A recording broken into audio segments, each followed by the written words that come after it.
Welcome back to World War Now, everybody. I am your host, Conrad Franz, joined as always by Dmitry Kalyagin, and it is a huge week of World War III analysis. We are on the brink. We recognize that this may be our final episode before war with Iran, before World War III is, according to all of the normies and everybody around the world, indisputably has broken out. So we will be analyzing everything as if that is the reality, because from my perspective, strikes could come from the United States and Israel as early as Saturday evening, which would be before you're even listening to this episode. So this is being recorded Friday, February 20th. The USS Gerald R. Ford has passed through the Straits of Gibraltar.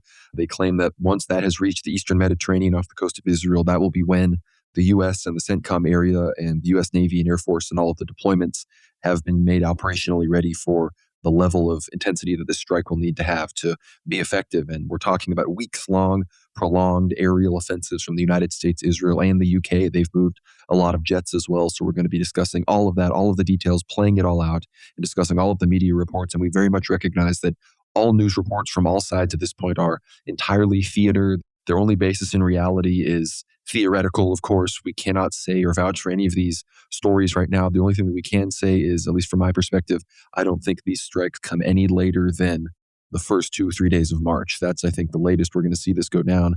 I would wager next weekend, probably Friday or Saturday, the coming Friday and Saturday, when you are listening to this, is when we will see this break out. So we're going to be discussing all of that, as well as Russia, China, Venezuela, Cuba, all of the other things going on in World War III, Africa. Of course, discussing some church news. It's going to be a fantastic episode, but we really are on the brink. And, this is sort of what the show is all about. This is one of those moments we've all been waiting for. So stay in prayer, brace for impact. Dmitry, how are you doing?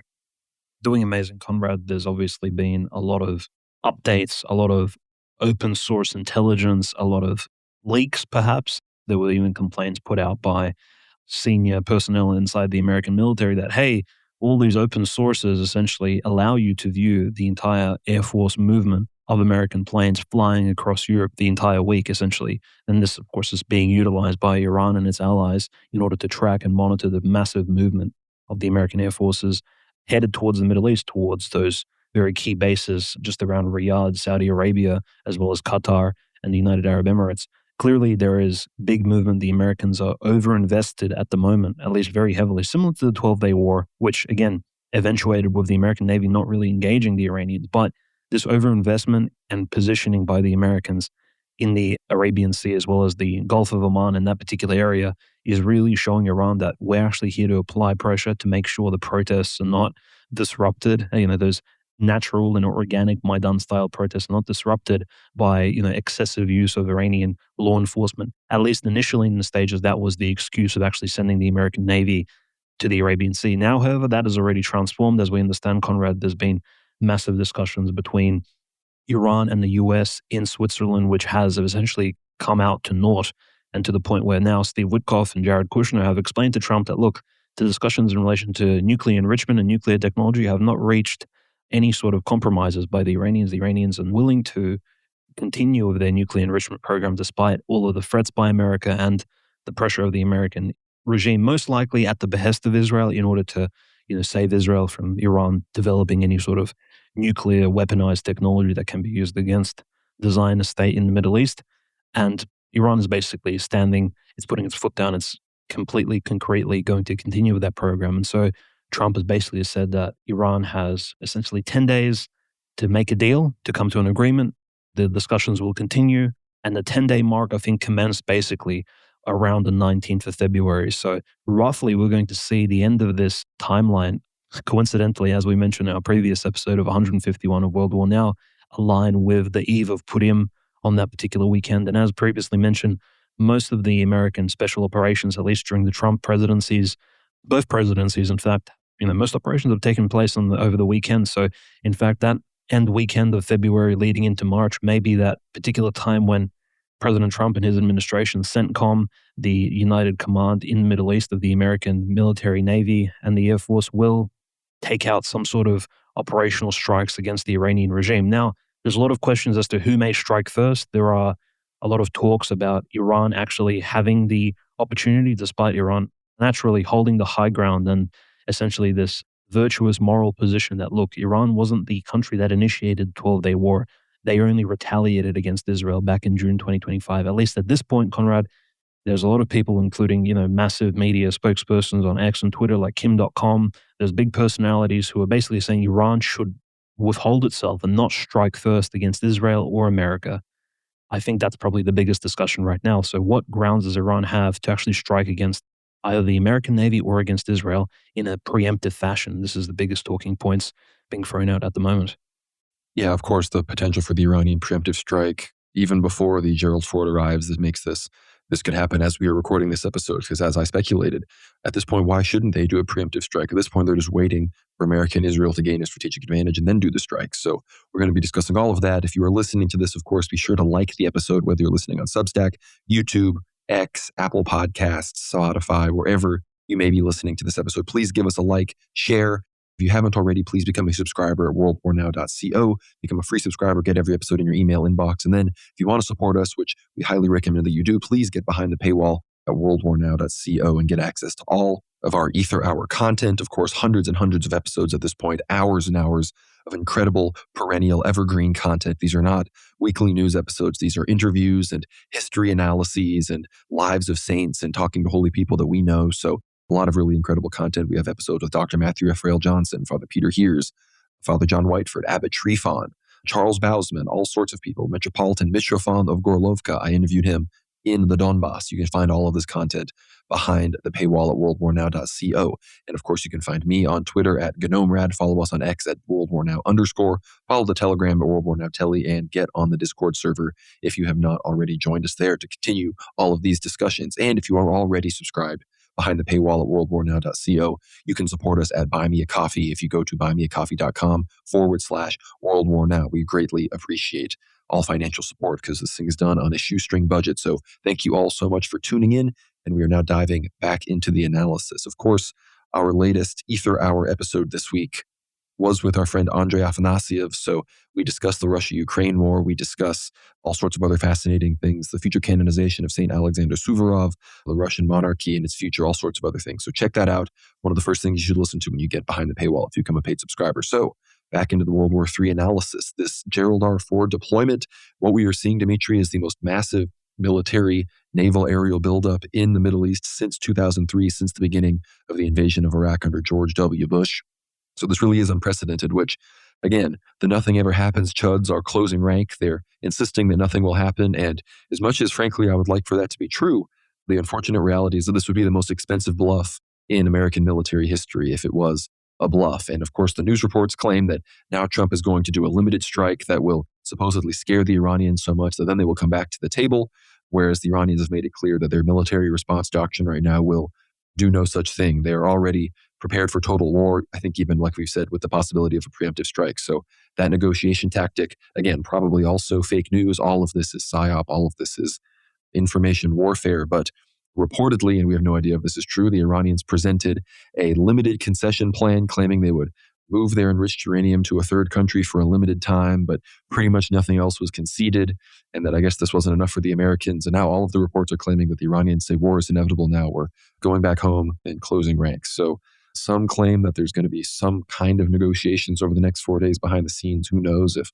everyone wants to just save face. But at the end of the day, I don't see this going anywhere except full-blown regional war that, frankly, if I had to predict, I would say spills out into a whole other cascading consequence and other realities. But there are already other proxies being affected by the conflicts in this region, specifically in Africa. So we're going to be discussing all of that. But Dimitri, what are your thoughts? What do you think is the most likely situation here? Do you think the Ford is going to the Eastern Mediterranean, or is it going to join up with the Abraham Lincoln in the Arabian Sea? Maybe it's going to be in the Red Sea. Of course, I think once we discuss the full U.S., Iran, Israel axis, we'll have to then cascade down to discussing all of Iran's proxies, because they are very much part of what Iran's response or even preemptive action will look like. So what are your thoughts as one of the probably most intense military engagements in human history might be about to unfold? Yeah, I think it's quite telling that Iran itself is, at least rhetorically, putting out the feelers into the world media, stating that, look, we know exactly what's required in order to shut down this military operation, or at least to cause pain, to hurt the Americans, at least both the Americans at home and the American Navy, and that is take out the aircraft carrier. This is more than just what John Kiriakou, the CIA whistleblower, has been proposing on his recent shows. Khamenei, officially, the supreme leader of Iran, stated, and I'm going to quote him here, The US president constantly says that the US has sent a warship toward Iran. Of course, a warship is a dangerous piece of military hardware. However, more dangerous than the warship is the weapon that can send that warship to the bottom of the sea. So, very impressive rhetoric from the Supreme Leader, essentially threatening that they're going to sink the aircraft carrier, which is I think, what he's referring to as a warship. Clearly, the Americans understand this. They have all the necessary defenses up online. They've already shot down 2 drones that have been flown from Iran in order to surveil the Arabian Sea around the Abraham Lincoln. I think we discussed this on the previous episodes. So there's already been a lot of tension. And obviously, the Gerald R. Ford, you have to understand the situation it's been in. It has been in the Caribbean. It has been obviously at the forefront of Operation Absolute Resolve that has essentially led to the kidnapping of Maduro from the capital of Caracas and the use of the discombobulator. So the Gerald R. Ford has already been, in fact, some speculate that it's been at sea in active duty and hasn't actually reached a port for maintenance. Because, mind you, these aircraft carriers, the Gerald R. Ford, the Abraham Lincoln, all of the American aircraft carriers are all nuclear powered. So they really don't need refueling. But what requires maintenance is essentially all of the equipment on board. So they do need to dry dock on occasion. They do need to reach some sort of harbor in America in order to then be repositioned for essentially for the people on board as well.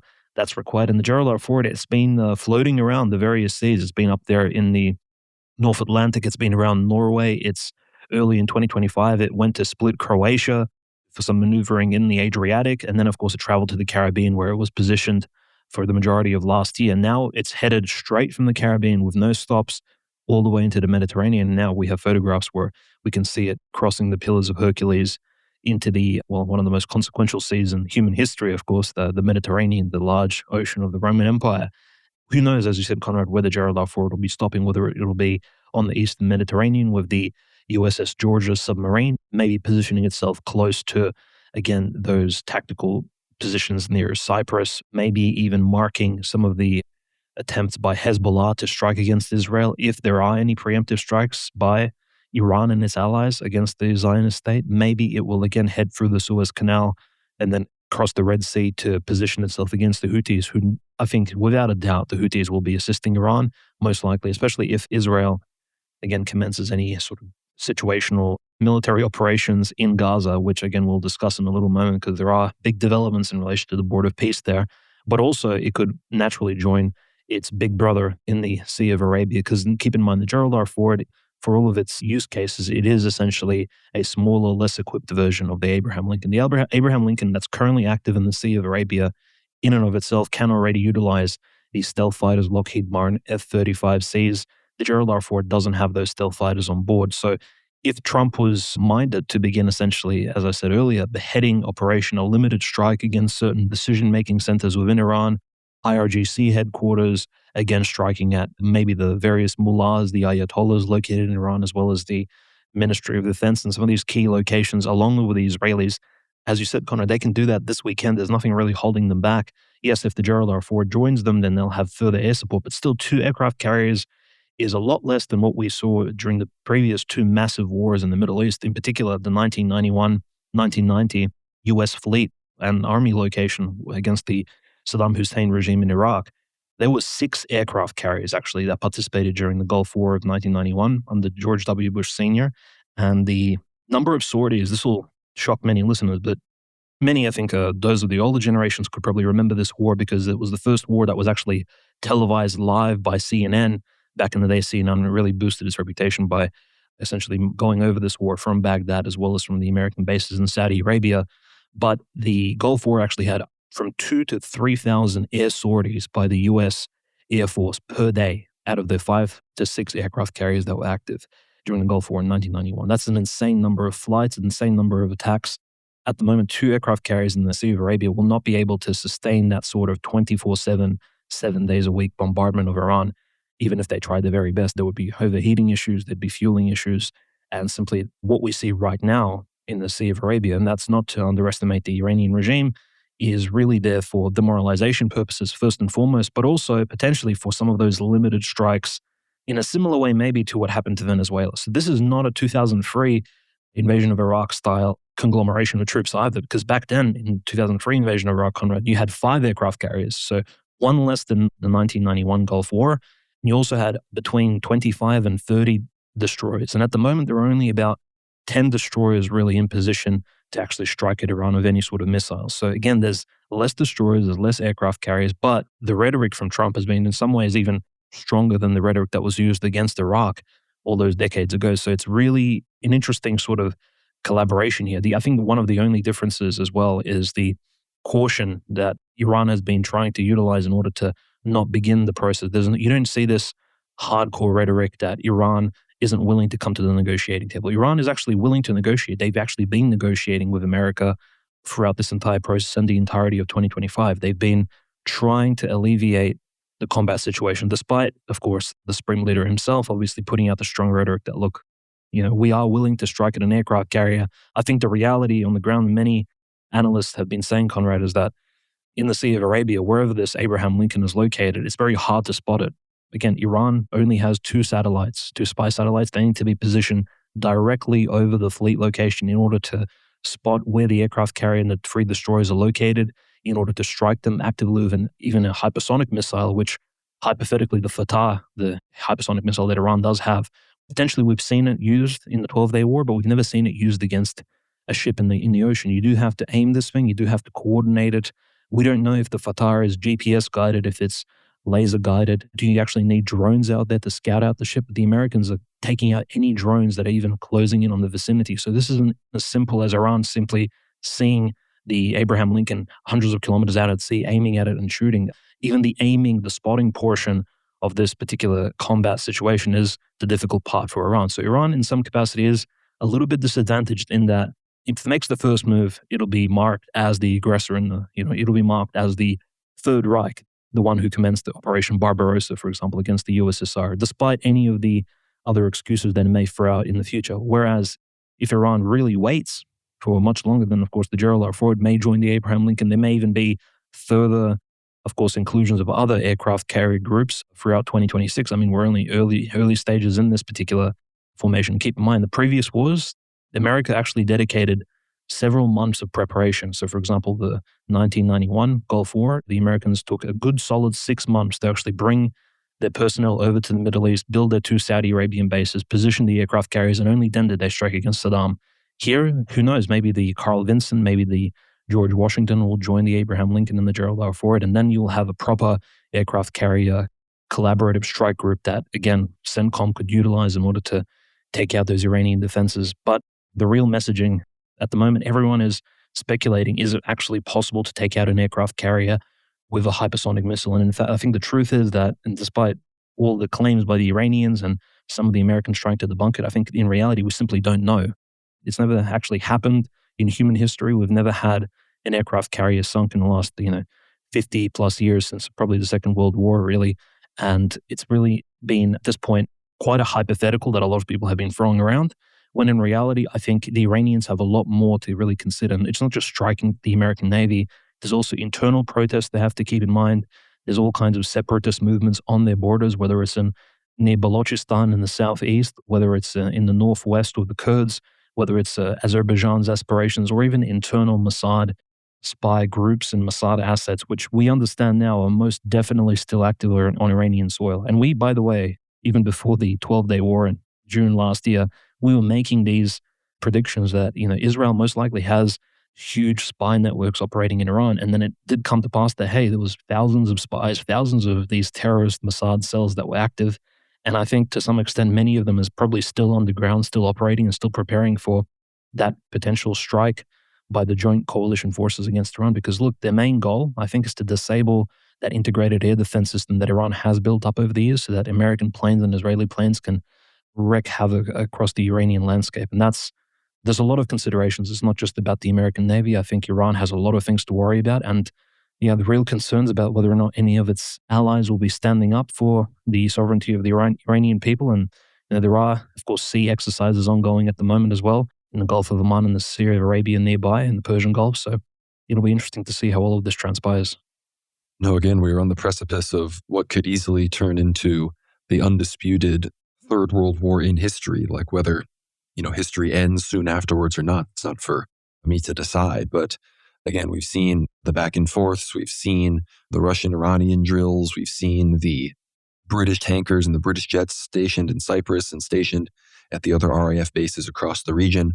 We've heard conflicting reports, supposedly hundreds of U.S. troops pulled out of Bahrain and Qatar, but then people said this was not true. So we're really getting conflicting reports on all of this. Who knows if anything coming out of the region is going to be trustworthy or accurate anytime soon. But the Associated Press reported here, it says Iran has now come to the conclusion that the only way that they can stop the cycle of war is to draw blood and to inflict significant harm on the U.S. and Israel, even if that comes at a very high price for themselves. So even mainstream sources are acknowledging the reality of potential Iranian preemptive strike.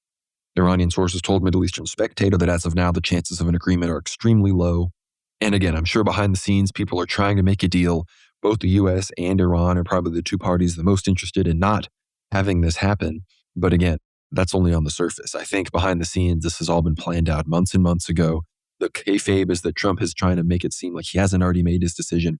I think he already has made his decision. And let's be real, I don't think the final decision even laid with him. So I think we're going to have to wait and see just how big of a strike comes, because Trump seems to have convinced himself that the Iranians will come to the table after an initial strike because he's going to scare them so badly. I don't know if he's going to bring out some crazy weapons that we haven't seen before or if there's going to be something else going on, but Trump is very much laying the groundwork. I think we saw a few small protests over the past few days. I don't know if they're trying to get the protesters back into action.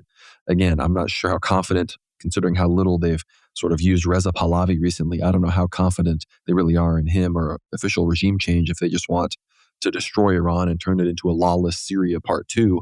That's the real danger, which is dangerous considering the nuclear material that is there and other things. But Trump has been, sowing the soil, saying that 32,000 people were killed in Iran over a very short time period last month, more propaganda and more WMDs, these types of things. But going to read something from a conservative member of parliament, Dr. Amir Hossein Sabeti, who is one of the people who is, very much understands, I think, that the war is inevitable. He says, if until today there were 1,000 reasons not to negotiate with America under the current circumstances, Trump's threat last night and his setting of a 10 to 15-day deadline for an agreement with Iran is the 1,001st reason proving that negotiations with America will be fruitless. The fact that Trump says Iran only has 10 to 15 days left to reach an agreement with America means one of two things. One, either Trump's decision to go to war with Iran is already final and he once again wants to use the cover of negotiations so he can blame everything on Iran and say that because Iran did not sign an agreement, America was forced to carry out a military campaign. And two, or he is saying that this is to apply more pressure on Iran in order to receive greater concessions in the negotiations. In either case, negotiating with America under such conditions is neither honorable nor beneficial for the country. I wish the president, the foreign minister, and the decision makers in the Nuclear Committee of the Supreme National Security Council would, for once, abandon this repetitive and failed recipe, negotiating with the U.S. under any circumstances. In my opinion, we should announce the end of negotiations, make it clear to the U.S. that this time the war may not last 12 days, it could last 120 days. The way to prevent war was not to negotiate with America at any cost under the shadow of threats. The real way to prevent war with the United States is to convey a message of power and to prove readiness for a long war of attrition. This is something Trump absolutely does not want, and the prospect of a long foreign war will certainly influence his decisions.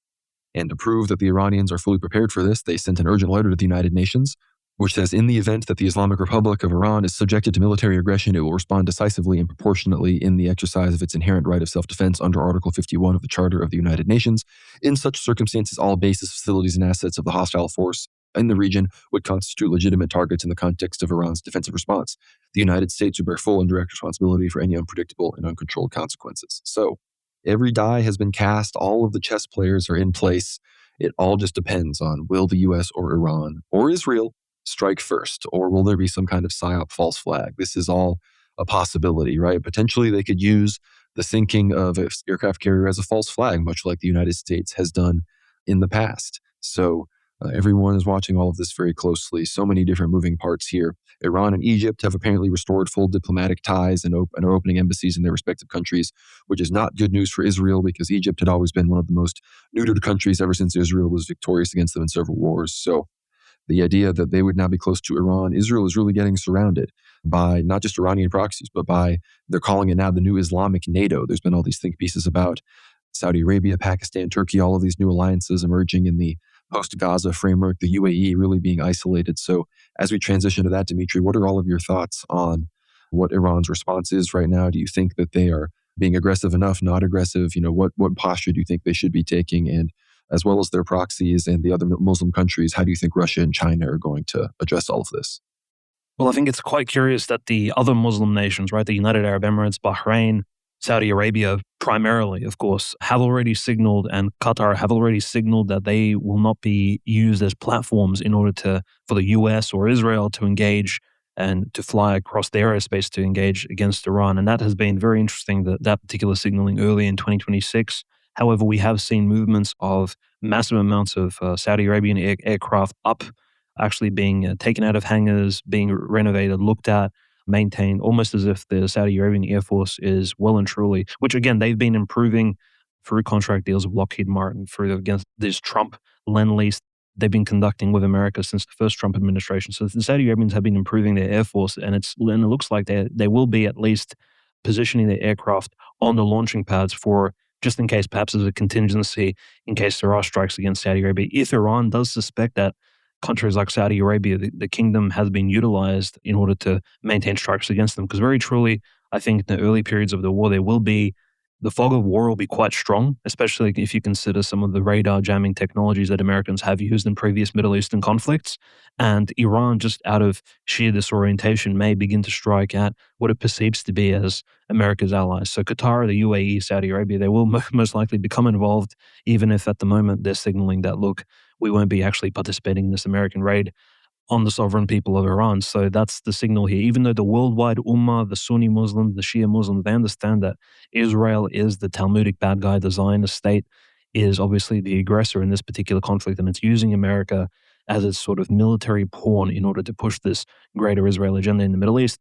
The majority of the Muslims understand that, but the elites of these Gulf state nations, these rich Arab princes and royals, they of course are not on the same page as the rest of their contingents in the Islamic Sunni faith. So that's the other thing we need to just keep in mind. And that's why regular Muslims really, even outside of the radical Salafis and Wahhabis, they don't really care about the Sunni Shia Muslim split. They sort of understand themselves as a united Islamic conglomeration around the world, but that's not how the elites see it, and that's not how the radicals in the Gulf states see it either. So there is a huge benefit, of course, for the Gulf states if Iran is destabilized, and if the Iranian regime at the moment, the revolutionary Shia regime in Iran, is overthrown. This will, of course, throw the entire region into a state of sort of imbalance that the Gulf states can then utilize to garner more power and support. Because, mind you, when the Iranian Revolution first took place in, I think it was 1978, 79, when the actual revolution, it was a long process of destabilization against the Shah's regime. And the Gulf states actually were watching with very heavy anticipation, despite the fact that they were backers of Saddam Hussein, given that, the Iraqi regime was majority Sunni Muslim. They still weren't very happy that suddenly a monarchy was, of course, dethroned in Iran, that's something that could happen to them in the future if this idea of revolutionary Islam spreads abroad. In fact, it has spread, but in a different sort of way, through Wahhabism, through the Muslim Brotherhood. So there is, in fact, a sort of revolutionary Sunni Muslim variant of the Islamic Revolution. As we see that with Hamas in Gaza, but certainly at the moment it hasn't really threatened those regimes. So that's quite interesting. But one of the biggest, I think, updates this week, Conrad, is the arrival of Chinese ships, again, in a very limited capacity, as well as the Russian naval ship from the Baltic Fleet. In particular, the Russian corvette ship from the Baltic Fleet named the Stoiky, which is, I guess, translates to sturdy or stout. The Stoiky ship has arrived to the Gulf of Oman in order to conduct, I guess, naval exercises with the Iranians. And it does have a helicopter platform, so there were the Night Hunter Mi-28 helicopters, of course, participating in this military exercise and naval exercise. And what's curious is the Russians did, in fact, send one corvette. We saw a lot of fake news online about the Russians sending an entire massive navy to support Iran in the Gulf of Oman and the Persian Gulf to hold back the Americans. But in reality, and this was officially announced by Nikolai Patrushev on the 17th of February this week, this is the head of the Russian Navy at the moment, on instructions from President Putin himself. The Russian Navy only sent one ship, really, and a Corvette-class ship is not the same as a destroyer. It is a lot less armed. It is, albeit quite fast and very dynamic, but it cannot, of course, even stand up to one American destroyer. And the Americans, at the very least, have 10 to 11 destroyers positioned in the sort of Eastern Mediterranean Sea of Arabia region. So again, the Russians are not really posing the Americans here. If anything, this is simply a collaboration of the Iranians, maybe helping them use those Night Hunter helicopters. Maybe it's just the training exercises. I don't think it'll be a deterrent against President Trump nor Prime Minister Netanyahu to make those massive anti-Iranian strikes, which we know are most definitely coming. So that's quite interesting. Neither do I think those limited 2 or 3 Chinese ships, which again are also located there and to a much lesser extent are conducting exercises with the Iranians. I don't think that will be a deterrent either. So these are not massive fleets that were sent by China and Russia. These are singular naval ships, which are then conducting limited naval exercises. This is nothing compared to some of those Russian military exercises we saw last year, where over 250,000 troops participated. Essentially, Russia prepared an entire secondary army on the Russian land just in case there would be an escalation in war, say, against the Baltic states. Those were real, massive, large-scale military exercises. What we see here, and this disclaimer and the red pill is that it is a very limited capacity exercise. I don't think it will be holding back Trump. It will be scaring off the American aircraft carriers and all the destroyers. So that's quite unfortunate. And again, Russia cannot send its Black Sea fleet because the Black Sea fleet at the moment is occupied. It is, again, stationed to protect Crimea against the Ukrainians. Potentially, the Russian Black Sea fleet is preparing for an operation against either Nikolaev or Odessa in the near future. So keep in mind, and that is the most capable fleet in the Russian Navy. So the Russian ships are, in fact, very much occupied in their own theaters of war. Maybe you can say, look, Zog, the World Talmudic New World Order is, in fact, playing chess on a huge chessboard here. And they plan to trap the Russian Navy in the Black Sea in order to then strike against Iran with that knowledge that the Russians will not be able to support them either in the Eastern Mediterranean nor in the Sea of Arabia. And yes, I think in the long term, these sort of plans definitely were laid out. And this is why the Ukrainians made it deliberate to begin striking at the Russian ships in order to disable any, of the somewhat limited Russian naval capacity, not comparable to the United States, but still that capacity has been now lowered and the Russian Navy is well and truly occupied. Notice the Baltic Sea, that's in Northern Europe around Scandinavia, obviously Finland, St. Petersburg. That's how far the ship had to travel from in order to reach Iran. So we can definitely see this is a limited sort of journey. Yeah, there were reports that more Russian ships will be arriving, but it has been 4 days now and there's been no new ships that have arrived to any of the coastlines of Iran. So we can kind of see this as a limited exercise. Now, very important note, Conrad, I think, is just the fact that whilst all of this is going on, the Rothschild-run The Economist magazine has published a huge hit piece, I think, against the Russo-Ukrainian relations. On one hand, it may appear to be very, very much focused on the Russo-Ukrainian war, right? It is in relation to the sanctions and it's in relation to the Russian-American potential economic deals that the two countries can establish if the Russian sanctions are lifted by the United States. Now, this particular hit piece is titled, "How Big is the Prize of Reopening Russia?" Published on the 17th of February. So this particular Rothschild publication here is a good example of the info war being used against the Russo-Iranian relationship, because notice the Iranians, and they're reading this Rothschild publication, it's speaking about potentially, or allegedly now this publication has been attacked by members of the Russian elite, including Kirill Dmitriev himself. They've said that this publication is fake, it's fake news. However, we have heard reports from as far back as 2024 of the Russians potentially engaging in some sort of economic deals with the Americans in the long term. We've seen this through Russian oligarchs who run Novatek, the second largest gas company. There's a particular Russian Ashkenazi named Leonid Mikhelson, the leader of Novatek, who has just this week made a deal with an American massive investment equity company in relation to Novatek, his gas company. There's been talks by Oleg Deripaska, one of the largest aluminium oligarchs in Russia and Siberia. So this guy is Ashkenazi as well. Apparently, so the Russians have been trying to make economic deals with the Americans behind the scenes for a long time. Now, many of you may ask, well, how is this even possible? Because this particular publication is stating that the Kremlin is promising $12 to $14 trillion, not billion, worth of deals to Trump's administration. This is impossible. How can these hypothetical numbers even be reached? Well, that's because apparently the USSR was planning to make deals with America as far back as the Gorbachev days of the 1980s. It just never really came to pass. So this was a massive deal package that allegedly, and Kirill Dmitriev denies this now, but we can kind of say potentially did take place somewhere around at the time of the Anchorage meeting of Vladimir Putin and President Trump. This massive package deal of essentially economic projects, Americans extracting rare earth minerals and things like that from Siberia, where it's really difficult to actually take these things out of from the Arctic Circle, to extract these sort of minerals in the Russian tundra, in all these locations which are adjacent to the Bering Strait. The Russians have apparently proposed this massive package of deals to the Americans, which are hypothetically in the realm of 12 to 14 trillion American dollars. Now, this is worth of actual value coming out of this deal. So in the long term, this is over a span of many decades.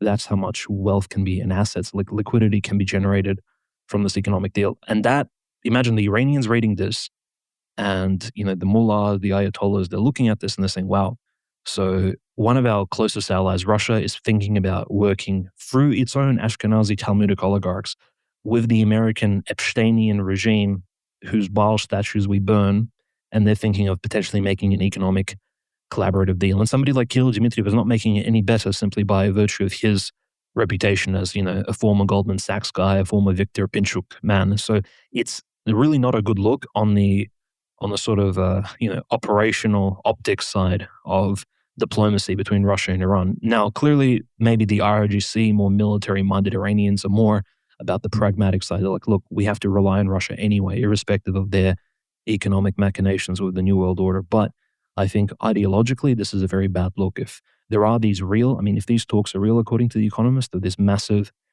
economic collaboration between America and Russia, and if the ceasefire between Russia and Ukraine does take place, what does that say about Iranian security from a Russian perspective? Like, will Russia be standing up to Iran against America if Russia and America become the largest trade allies in the world? So these are real concerns, and there's a reason why the Rothschild-based Economist actually released this massive hit piece, which again received many refutations. But this is one of those tactical info war strategies that we will probably see a lot more in the coming few days and weeks. No doubt about that. The reality is this war is already happening at a smaller level. If you consider Iran's proxies to be connected to Iran itself, this war never stopped. Of course, Israel is bombing the Bekaa Valley of Lebanon as we speak, eastern Lebanon. So that is obviously almost exclusively supported by Iran. They have, of course, continued operations from the UAE and from others in Yemen, surrounding and eventually trying to operate against the Houthis.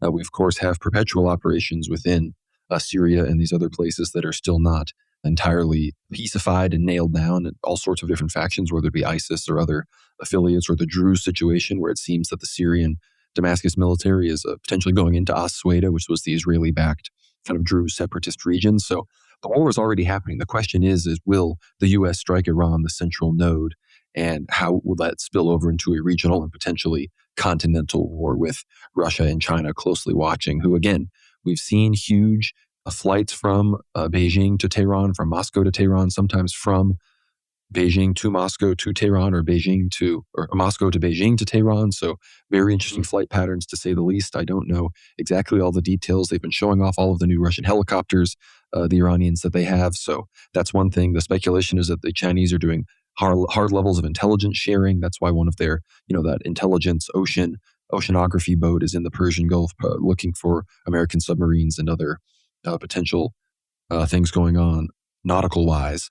But as far as the actual defensive military situation on the ground, I don't know how many tricks the Iranians have up their sleeve. Meanwhile, we know that the Israelis and the Americans have an unlimited number of tricks up their sleeves at this point. I'm sure Trump was given 55 plans and he selected a few of them, and then is going to, at the last moment say, go with plan, I don't know, whatever gay nickname they're going to give it, right? So that's what's coming up. And again, the Iranian opposition, they continue to ramp things up. This just dropped as we were recording. It says here, Ali Karimi, one of the largest Iranian opposition figures with 2 million followers on X, calls upon his followers to select yes in a poll by Rep. Thomas Massie asking, do you want a U.S.-led war with Iran? It remains incredible how these people who claim to love their homeland are cheering for a foreign nation to bomb it. So obviously the Iranian opposition figures are really, really hoping that this happens, because anything short of this massive U.S. deployment, anything short of that would not rally the already now beleaguered Iranian protesters, who, according to Donald Trump, 32,000 of their ranks have been killed by the Islamic regime there. The only thing that could, rally them to go to the streets again to face that same level of persecution would be the full-throated, continued, weeks-long, months-long, as I said, potentially 120 days of war against Iran by the United States and Israel. And the rest of the countries, Russia, China, and then, of course, the Islamic neighbors, Pakistan, Saudi Arabia, Iraq. Well, Iraq will be a war zone as well, but Turkey, Saudi Arabia, the UAE, Pakistan, these countries, Egypt, are going to have to figure out what they're going to do, if they're going to be diplomatically working or if they're going to realize the stakes of the situation and say, you know what, let's just bum rush Israel, which I think, everybody who's looking at this, as a true lover of mankind, looking at it with their hearts and their mind, that's truly what I think we all want to happen. But unfortunately, these Islamic countries are nothing more than dhimmis, or nothing more than, or I guess that's people that are slaves to Muslims. They're whatever Muslim, they're Shabbos Goyim, just at the end of the day. I don't know why I was trying to say it any other way. Shabbos Goem, and unfortunately, we're not going to see a massive October 7th style bum rush, but from all of the outside in, not the inside out. But of course, one of the potential plans, I said there was probably 55 proposed. This says here, one of the plans offered, President Trump involved killing its supreme leader. It says here from Axios, they have something for every scenario. One scenario takes out the Ayatollah and his son and the mullahs, the advisor said, referring to Supreme Leader Ali Khamenei and his son Mojtaba, who is seen as a potential successor. What the president chooses, no one knows. I don't think he knows. So Trump doesn't even know what he knows. What an interesting turn of phrase there. But as far as these other countries having to pick up the pieces, again, I've said this in the previous episodes, but this, what I'm about to read here, effectively does vindicate October 7th. If you think that these kinds of political victories are worth any number of political, or worth any number of lives that have been given in something like the Gaza genocide. But this is from the Jerusalem Post. It says, the shifting regional power balance in the Middle East has transformed Israel from a natural ally against Iran into Riyadh's most formidable competitor for regional leadership. Saudi's response has been swift. It has joined a defensive pact with Pakistan. It is in talks with Ankara to purchase up to 100 Turkish KAAN fifth-generation stealth jets. Most importantly, Saudi Arabia will never join the Abraham Accords because in Riyadh's view, the Accords are irreversibly associated with the UAE, the kingdom's chief Gulf rival. Joining a framework branded with Abu Dhabi's fingerprints is something the king of the Middle East cannot do. So again, the Saudi-UAE split is something that will likely very much assist Iran when all of this starts happening. And apparently the Saudi prince MBS issued the Zayed, the Sultan of the Emir of the United Arab Emirates, a strongly worded letter, apparently a very long, strongly worded letter condemning his actions in Africa because they've been rapidly increasing their funding of the rapid support forces. And all of this has basically spilled over into Ethiopia. And the Ethiopians are now in a state of civil war once again, with the Eritreans potentially getting involved. All of this largely, again, because of United Arab Emirates influence. So again, World War III is already, the cascading dominoes are already falling. We're all just waiting for that big central domino to drop. So I'd love to hear any final thoughts you have on the Houthis. Ansar Allah, of course, they have pledged to start their blockade of the Red Sea the moment all of this begins.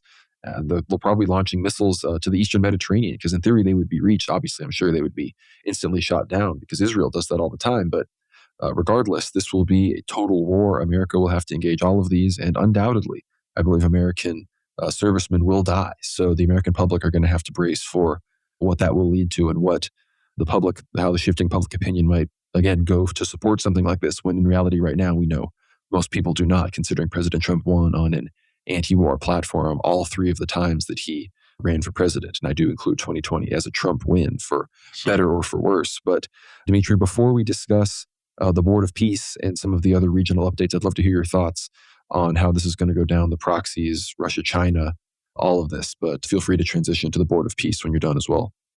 I think, as stated earlier, we just have to go off of the last things the president of the Russian Federation really has told us, and that's in late June, early July 2025. President Putin has openly, and I reiterate, we've already quoted him many times and paraphrased him. He said that, look, many of these Israelis living in Israel, they might as well be Russian citizens because they know the Russian language. A very strange thing President Putin said, but that, I think, still qualifies as the gold standard of Russian relations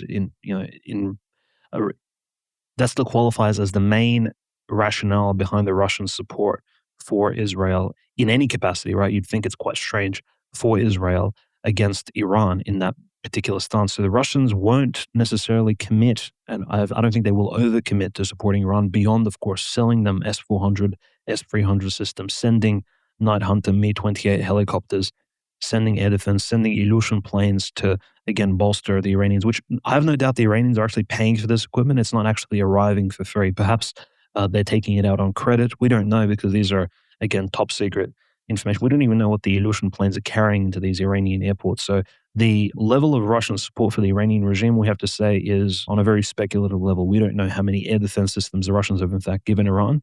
And there are actually, there's a big dispute in relation to how many Sukhoi planes, which are, yes, at the same level, you can almost argue, as the Lockheed Martin planes in the US Air Force, and that could match the Israeli planes and the American planes. How many actual Air Force planes that were given to Iran over the last 3 years since the beginning of the SMO, you can almost say. None of this information is public. There's been reports that, yes, the planes have been sold, whether or not they've arrived, which hangars are they in, where are they located. All of this is very speculative. But overall, Conrad, I do feel like there is this timid understanding that Russia simply won't be in a position to support Iran militarily beyond, of course, again, perhaps protecting some of its initial investments in the nuclear power plants and things like that. Because mind you, the nuclear power plants, they will be standing there, hopefully, if they aren't destroyed in the coming bombardment. They'll be standing there and they'll be assisting any Iranian regime, be it democratic regime that comes in after Ayatollah Khamenei, if something really bad happens, or if the Shah is restored to power via some constitutional Zog monarchy. So we have to keep in mind the Russians, I think, are thinking long term in a similar way to how their mindset worked during the late 2024 incursion by the terrorists out of the Idlib province. They will say, well, we've obviously lost the regime of the Ayatollah, and this is, again, a worst case scenario, but how can we retain what we've gained over all these years of diplomatic solidarity with Iran, for example? How can we save our investments? Because Russia is at the moment still investing in NATO countries like Turkey with the nuclear energy and nuclear power plant construction. So it's wrong to say that Russia won't be, for example, supplying even a democratic, liberal Iran in the future. I mean, it might still do that. Russia is, in fact, for better or for worse, assisting countries which are technically their geopolitical rivals around the world simply for what appears to be economic reasons, which sounds quite bad, I think, on the face of it. But in any case, that's the current Russian regime really just sees economic benefit, and it potentially takes these opportunities they see these economic opportunities as a way to enrich and further improve the Russian, particular nuclear industry. So that's what's happening at the moment. And it's just really curious how the Houthis haven't been really spoken about, Conrad. We aren't really aware of exactly how, because ever since the Saudi Arabia, United Arab Emirates scuffle that took place in Yemen, that particular conflict, we haven't really been hearing about the Houthis too much. But you're completely right. Just as the Iran may close the Straits of Hormuz, the Houthis may close that Sea of Aden. The Red Sea may be, in fact, closer. We will see 2 points of disruption in world trade. In maritime trade may be closed on 2 particular points. The world may head towards, if the strikes against Iran are carried out in a large proportion on a Saturday or a Sunday, either this weekend or in the coming weekends, we may in fact see a crash of the markets come Monday, like a real bear market, obviously maybe even a mini recession. And I have to just speak about the incentive of the Chinese, because if the Iranians close the Straits of Hormuz to hurt America, to hurt the world economy, and to essentially try to deter the Americans from going any further in strikes against it, we have to just be mindful that the Chinese will be hurt by this as well. A lot of the oil and gas shipments, a lot of the mineral shipments coming out of the Persian Gulf, be it from the Gulf states or from Iran, actually are headed to China directly. So China will be inherently a victim of any war against Iran. And especially if the Iranians make it their own executive decision to close the Straits of Hormuz, I mean, the Chinese will definitely be against that, because they will fall victim to it. There will be Chinese corporations that will be damaged. There'll be probably thousands of Chinese citizens who will lose work and things like that. So the consequences of a war with Iran will inevitably, I think the only country it really won't hurt per se directly on an economic level will be the Russian Federation. The Russian Federation will remain, if anything, the price of oil may go up temporarily and Russia will benefit.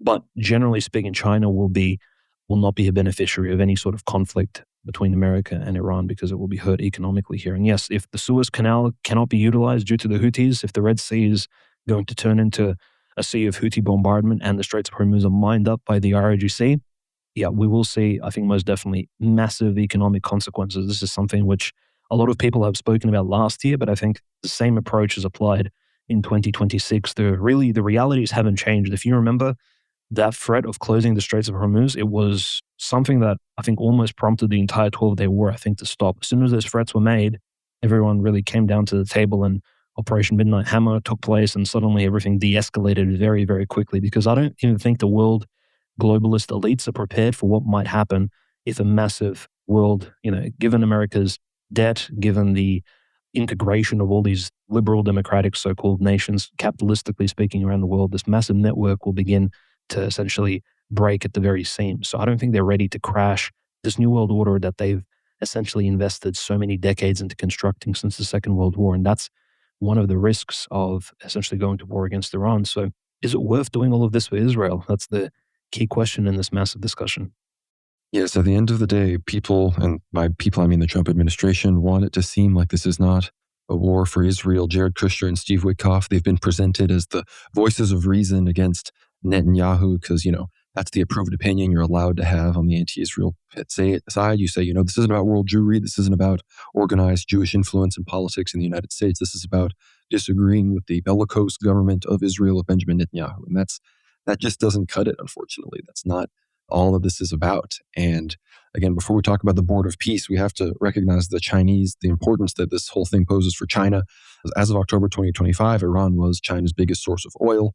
It says here, after the fall of Nicolas Maduro, China's reliance on Iran for oil has likely increased as the remnants of Maduro's regime have ceased all oil exports to Beijing.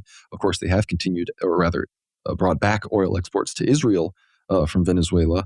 And of course, we heard recently today, this is from Bloomberg, that American and Chinese fighter jets faced off over the Yellow Sea on Wednesday. It says around 10 U.S. fighter jets on Wednesday departed an airbase in Pyeongtaek for drills above international waters off South Korea's western coast. While the U.S. planes didn't enter China's air defense identification zone, Beijing scrambled planes as they neared that region, according to the report.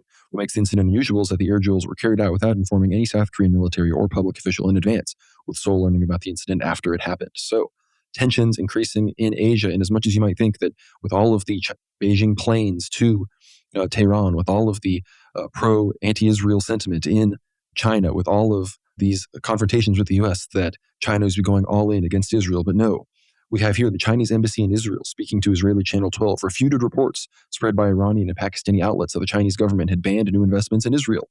The embassy said those reports are false and inaccurate. Such posts were later reshared by Chinese state media, Global Times, in which the Chinese state media praised Chinese-Israeli ties as well as lauded the increase of bilateral trade between China and the Jewish state. So China, at the end of the day, they don't want their pocketbooks to be hurt. They don't want to decouple themselves from world Jewish finance because much like they're dependent on the American market, they are still dependent on the banking systems and the money exchanges that are entirely controlled by world Jewry. So this is the reality on the ground.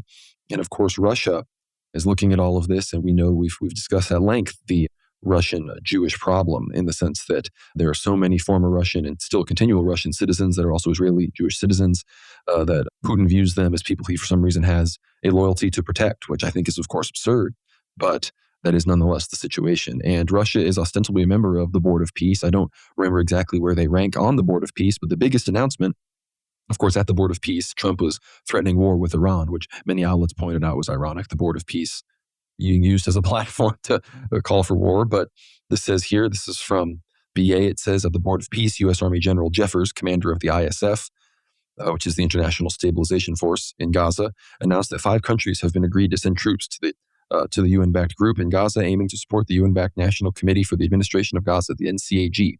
Those 5 countries are Indonesia, Morocco, Kazakhstan, Kosovo, which is not a country, but they call it one here, and Albania. All of these, of course, Muslim majority. It says here the international mandate for Gaza will divide the deployment of ISF troops in 5 different sectors, starting with Rafah, where Israeli-backed forces are based. The ISF will have a total of 20,000 troops. Each sector will be receiving 1 ISF brigade, with it expanding sector by sector, and each ISF will conduct combined operations and training local police forces, totaling 12,000 Palestinian police officers. All police under the ISF will be trained by Egypt and Jordan. Subianto's Indonesia has accepted the position as deputy commander for the ISF. And of course, there is an asterisk next to Kosovo, which calls it the correct name, the Autonomous Province of Serbia, under UNSC 1244. So, despite the imminent threat of war with Iran, the zogged-out Board of Peace is still moving forward with its theater. We also had reports that I believe the current leader of Hamas was kidnapped by anti-Hamas militants in Palestine. So Hamas, despite having pledged total allegiance to Iran to the point where we probably might see some kind of Palestinian action from the West Bank, if not even maybe Gaza, against Israel if this war really breaks out with Iran, which is a fascinating prospect to consider. But Dimitri, I'd love your thoughts on the Board of Peace, on what Palestine's role might be as the missiles start flying, and what Russia might be thinking about all of this. My initial thoughts were a little bit clouded by the presence of Kosovo and Albania, these former sort of Turkic vassals of Europe, present in Gaza, Palestine, until you begin to understand that it's not really about, for example, the ASU frat leader heading to Gaza to defend the innocent Muslims, being an Albanian himself. It's more about actually all of these little nations and lands were once actually either in the Eastern Roman Empire or members of the Greater Ottoman Empire. If you really think about it, the presence of Albanians and Kosovars in Gaza is not actually that surprising, because in the past, yes, there was a lot of mixing. There was stationing of troops on different fronts of the Ottoman Empire, especially during some of those colonial wars against France and Britain. So you have to keep in mind the just the Ottoman aspect of all of this and how this may, in the end, play into those Orthodox Christian prophecies, Conrad, in relation to the Russian army actually heading south to attack Turkey and the Turks' presence in the Holy Land and even anywhere in the Eastern Mediterranean. Obviously, Turkish activity will only escalate and be increasing. I mean, the evidence of this is the fact that Turkey destroyed the regime of Assad almost, not single-handedly, but devoted a huge number of resources to essentially enact this proxy war to support all these proxy forces alongside the Arab states in a collaboration, and then, of course, to expand its influence. Potentially, again, this Turkish idea that, that Turkey needs to be seen in the world as the head of Sunni Islam in opposition to Israel in the future. This may be one of the factors that has led to, again, Albania and Kosovo really putting their hands up and being members of this international stabilization force that will be headed. Again, this has a very globalist connotation to it, doesn't it not? This whole United Nations style peace operations, which really, as InfoWars and Alex Jones have covered over the last few decades, they haven't really brought much peace to any place around the world, including Africa. We can hear about what the UN personnel have been, or the crimes that they've committed all over the African continent. The same thing, I think, is going to essentially most likely happen in the Levant. And I think, generally speaking, there's still the elephant in the room, the disarmament of Hamas, which hasn't taken place. And in fact, Hamas has only agreed to disarm under the condition that all of Gaza and Palestine will be liberated and power will be given strictly to the Palestinian people. So there is this nationalistic perspective that Hamas has put out there. And that's not what the Board of Peace is really about. The Board of Peace is about bringing essentially an Islamic Ummah globalist style rule to Gaza under the guise of, well, it's Muslim countries that will be keeping the peace, not Israelis, not these like white Europeans, not Asiatics, not Africans. But in fact, the reality is each one of these nations in some way or capacity has already received support from America, is influenced by either NATO or one of America's allies, and they're all deeply integrated. I don't think they actually care on paper. In fact, most likely the troops will be properly vetted to head to Gaza, Palestine, and be prepared to maybe even confront any sort of remaining radical cells of Hamas and sort of the Palestinian resistance forces, the Islamic Palestinian resistance in Gaza, in case things do go somewhat further south in the near future. So I think I'm not very optimistic about the prospects of the Board of Peace, and it's also quite a shame that obviously not just Belarus but the Russian Federation, they've already sort of pledged to support the Board of Peace project for Gaza. Now we know the Eastern European-based countries like Belarus and Russia, they haven't really been involved in the entire, operation, the Israeli operation against the Palestinian people. So we can't really blame them for all of what's happened to the Palestinians. There's no liability on the Russians or the Belarusians, but their support for the Board of Peace project from its very beginning is in fact almost a concession to the Trump and the Netanyahu regimes that jointly want to transform Gaza into something very new. In fact, some of the information on the projects is quite extreme. So obviously the rebuilding will include the board plans to build 100,000 homes in Rafah. $10 billion will be dedicated strictly to infrastructure. So huge money for Palestinian Gaza. This is obviously unheard of funds. And essentially the end plan is to build over 400,000 new homes, apartment buildings, and just homes for Palestinians within Gaza itself. And this will all be funded by all of these great philanthropic donors from the international community. Most likely, the majority of these funds will probably come from Muslim countries, but we know that Russia even dedicated $1 billion from its present funds towards this. So in some ways, this contribution on paper doesn't look too bad, but we understand that people behind the rebuilding of Gaza most likely have some sort of malicious plans. They allowed the genocide to happen in the first place. So why should we trust them on good faith to rebuild Gaza and not turn it into some sort of police state, 10-minute city, smart city sort of operation with Andrew Weil and Peter Thiel's Palantir working full-time with CCTV cameras absolutely everywhere, with permanently flying drones near monitoring the lives of Palestinians, almost like a massive concentration camp, which may not even be run by Israel. It may be run by this international ISF force that they're putting together. So it's really quite dark, I think, the future of Gaza, especially since, notice that there's no talk. The Board of Peace, Conrad, is not about actually prosecuting the criminals who have committed the genocide in the first place. It's almost forgetting about the whole factor of, 70,000 minimum people have died in this particular conflict, many of them completely innocent, unrelated to Hamas in many cases, And none of that is being addressed by the Board of Peace. It's sweeping all of those crimes under the rug. It's similar to what the global community, Europe and America, essentially did when it began to recognize the Soviet Union, despite the fact that Orthodox Christians in the USSR were being persecuted, murdered by the millions, and hundreds of thousands were being sent to the most cruel gulags all around Russia, whilst the USSR was rebuilding itself and rebuilding the Red Army throughout the 1920s and 30s and undergoing collectivization, decolonization, obviously decozification, all the other mini genocides. And the global community was completely behind supporting the rise of Lenin and then Stalin's USSR project until, of course, the Second World War, when Lend-Lease kicked in and everything else, of course, went into overdrive, and it's received even more support against the Third Reich. It's a very sort of interesting model. I think we're seeing it here as well, where Israel's receiving this strange, unspoken support, but the criminals are actually not going to jail, and they probably won't be going to jail because, again, we know Trump wrote that letter to President Herzog, a very telling name, later in 2025, and he requested that Netanyahu be pardoned. We haven't received an answer yet, but most likely Prime Minister Netanyahu comes from a long lineage of Talmudic rabbis, and he's essentially a prince among the Talmudic community. Of course, he's going to receive all the respect and all of the accolades for actually contributing to expanding Israel. He has served his particular cause very well indeed, and he will be most likely will be statues to Netanyahu in the near future if the state of Israel continues to exist. And I just want to mention quickly about the West Bank, because there have been huge updates throughout all of February 2026, really unfortunate updates. In fact, there's been over 86 Israeli settlers have attacked various Palestinian communities around the West Bank. 60 communities in total have been assaulted, trespassed against, or attacked. There's been a displacement of at least 146 Palestinians just over the last 2 weeks in February.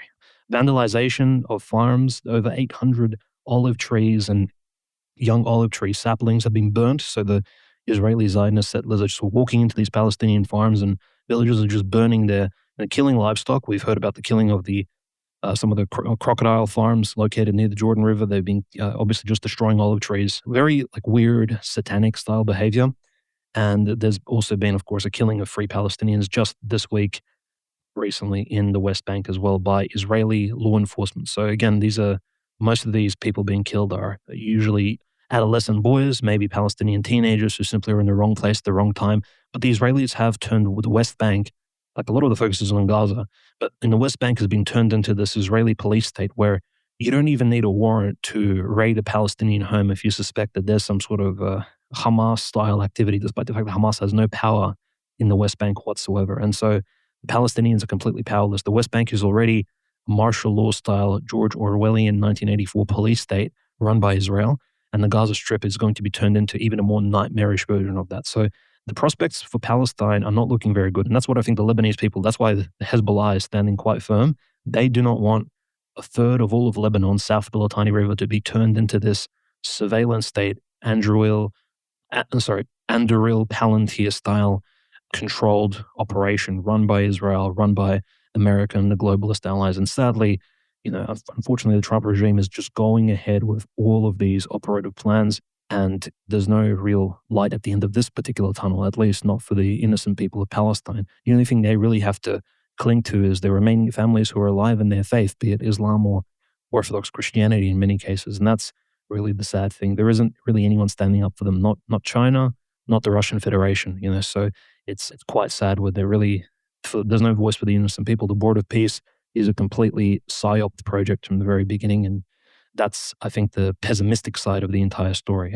The optimistic side is that since early 2025, the mass slaughter of Palestinians, the wholesale sort of genocide, has in fact slowed down to almost a creeping halt.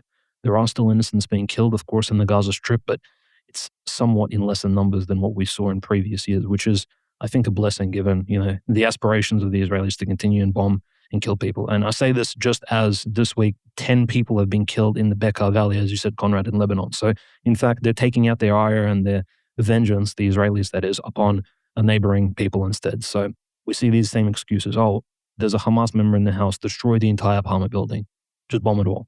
You have people injured, tens of people injured, sometimes up to, this week, 10 people died in this particular selective bombing. These are not, if Russia ever did anything of this sort in Ukraine, you would have absolutely international outrage. But in fact, only the Israelis are allowed to conduct these sort of inhumane Baalish strikes against the innocents. It's really quite disgusting. The more you read these various stories, the more you come to the realization that maybe Iran is the good guy in this Middle Eastern story.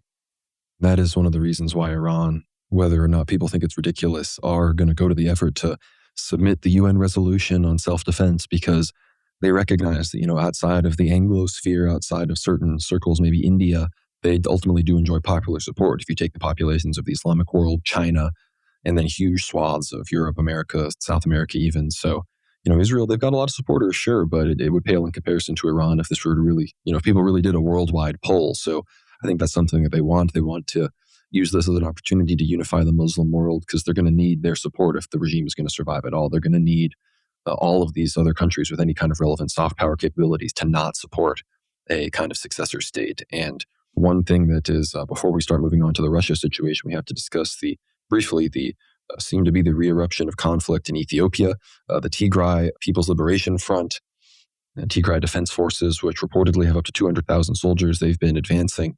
Again, this is one of the main factions of the Ethiopian civil war that the Ethiopian government was fighting against. And again, Tigray, largely a Tewahedo, Oriental Orthodox Christian population. Certain headlines have said that Eritrea is about to enter this conflict. Tigray, of course, borders Eritrea. So major conflict here, because Ethiopia itself is supporting the Rapid Support Forces. So potentially the TDF might be being backed now by Saudi Arabia, who are trying to go against RSF forces. The Rapid Support Forces leaders recently met with the leaders of Uganda, who of course are major Zionists. The black Christians in Uganda there are. So they're siding with the UAE and Israel, really funding the Rapid Support Forces against the Sudan government, who are being supported by Saudi Arabia and Turkey. So these proxy wars in Africa, again, it's already World War III. It's just most people aren't saying it yet because the news hasn't found it useful to inform them about it yet. But of course, the other situations that this is spilling over into include the situation in Libya, which has been on the back burner, but Haftar and the other power groups there are still vying for power. And of course, Egypt is still, again, they've been siding with Turkey and these other countries that have been their historic enemies against Israel, and they've even recently had rapprochement with Iran. The question is, will Egypt potentially do something from the Sinai Peninsula? Will they aid? Obviously, they're going to be training these Gazan Palestinian police forces, but they, in theory, wouldn't have any troops on the ground in Gaza, which I'm sure Israel would never have wanted to allow to happen. So, again, World War III already here. Africa, certain parts of the Middle East, it's already very much a reality. We just they haven't told us it on the telly yet. But of course, in Russia, Ukraine, another place where the World War is most definitely raging, ask somebody, in the 10% occupied Ukrainian Donetsk if it's World War III. I think they have an answer for you. And it appears that those people, those Ukrainians, as they're now called, still, they might be on their last legs as Ukrainians, Dimitri, if you want to let us know how things are going on the front there. Yes, there's been an interesting development. The Ukrainians are biting back, albeit in a very limited sort of capacity. We have seen clearly the Ukrainians attempt to take back as much land as possible, and we're talking about maybe hundreds of meters at most. They're pushing back against two particular locations which the Russians have held. I don't even want to call them towns at this point because they've been turned into really military defense positions where the population has been completely evacuated, and essentially it's just a battlefield, a battleground of sorts. Talking about Stepnogorsk and Primorsk, located on the borders of the Dnieper, again on the far eastern side of Zaporozhye, so where Zaporozhye runs along the Dnieper River, and just to the north, if you go along the river, you will reach the city of Zaporozhye itself. And in the Zaporozhye Oblast, the Russians have been using Primorsk and Stepnogorsk as these sort of bases in order to then push further towards the capital of the oblast. Now, why Zaporozhye is so important? Clearly, it's still held by Ukraine. It was never actually taken by Russia at any point during the special military operation, not even in the first year.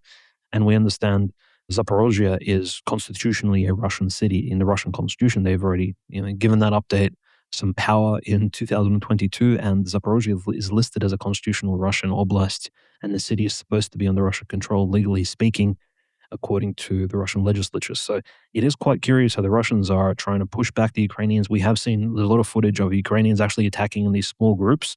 There are about 20 or so ragtag-style battalions the Ukrainians are using. So the Ukrainians are being criticized by many people in open source military Z bloggers, and even Ukrainian analysts are saying the Ukrainians are attacking these Russian posts at Primorsk and Stepanogorsk from a disconnected sort of angle. Like they're attacking these small groups, like these free troop carriers, typically one or two tanks, and they unload the troops on the outskirts of the village. The tanks shoot a little bit, they get destroyed by drones.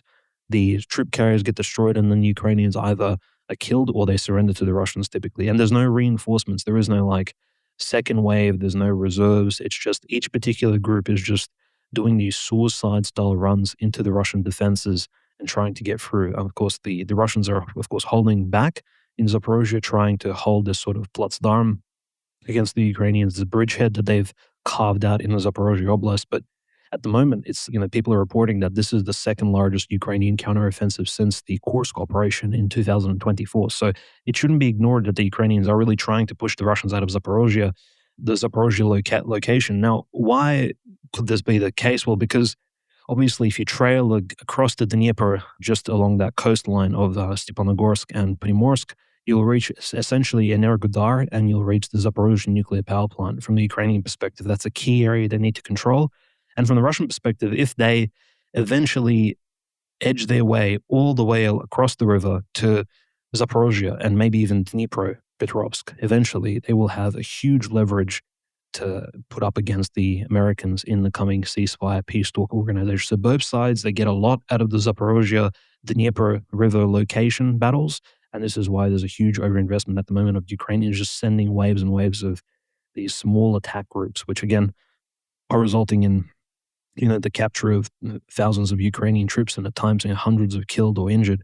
And the statistics have been released by the Russian Defense Ministry, and officially they've stated that over 1,500,000 Ukrainians have been lost throughout the last 4 years of fighting. And those losses are not just deaths. This is, of course, injured personnel as well. So this is killed and wounded. So this is the official statement of the Russian Ministry of Defense, not really disputed by anyone. I think these numbers are actually accurate. If you look at the recruitment numbers in Ukraine, the large cemeteries we've seen, the overloading of every single hospital across Ukraine, be it from Kiev all the way out to Lvov and Volyn. So Ukraine has really had a lot of wounded Ukrainians. There's been a lot of Ukrainians all over social media with prosthetic legs, arms, things like that. So really unfortunate scenes that this war has really wrought a huge, it has dented the Slavic population of Eastern Europe quite tremendously, just simply through the sheer ignorance of, again, these people acting as, I would just say, NATO Zog proxies at the moment against the Russian Federation. So it's quite unfortunate. And just over the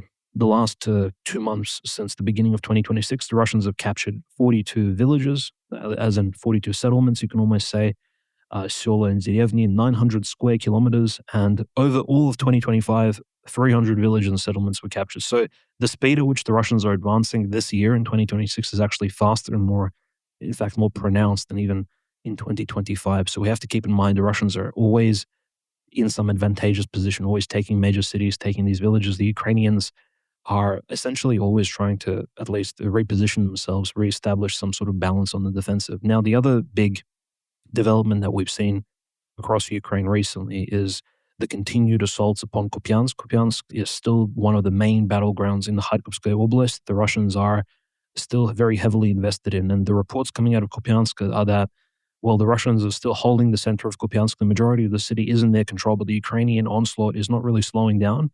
And the Russian situation was, in fact, made worse. And we know this by reports from Russian drone commanders. They posted on Telegram, in fact, that the Russian actual command at home, Roskomnadzor, slowing down Telegram, has actually, in fact, damaged communications among Russian troops and military formations on the battlefield, on the front lines themselves. So keep in mind, that means that essentially you have the Russian government back home sabotaging the efforts of the military on the front lines. And this is, I think, an undisputed fact. We mentioned Mironov from Spravedlivaya Rossiya Fair Russia essentially highlight the same thing on the previous episode of World War Now.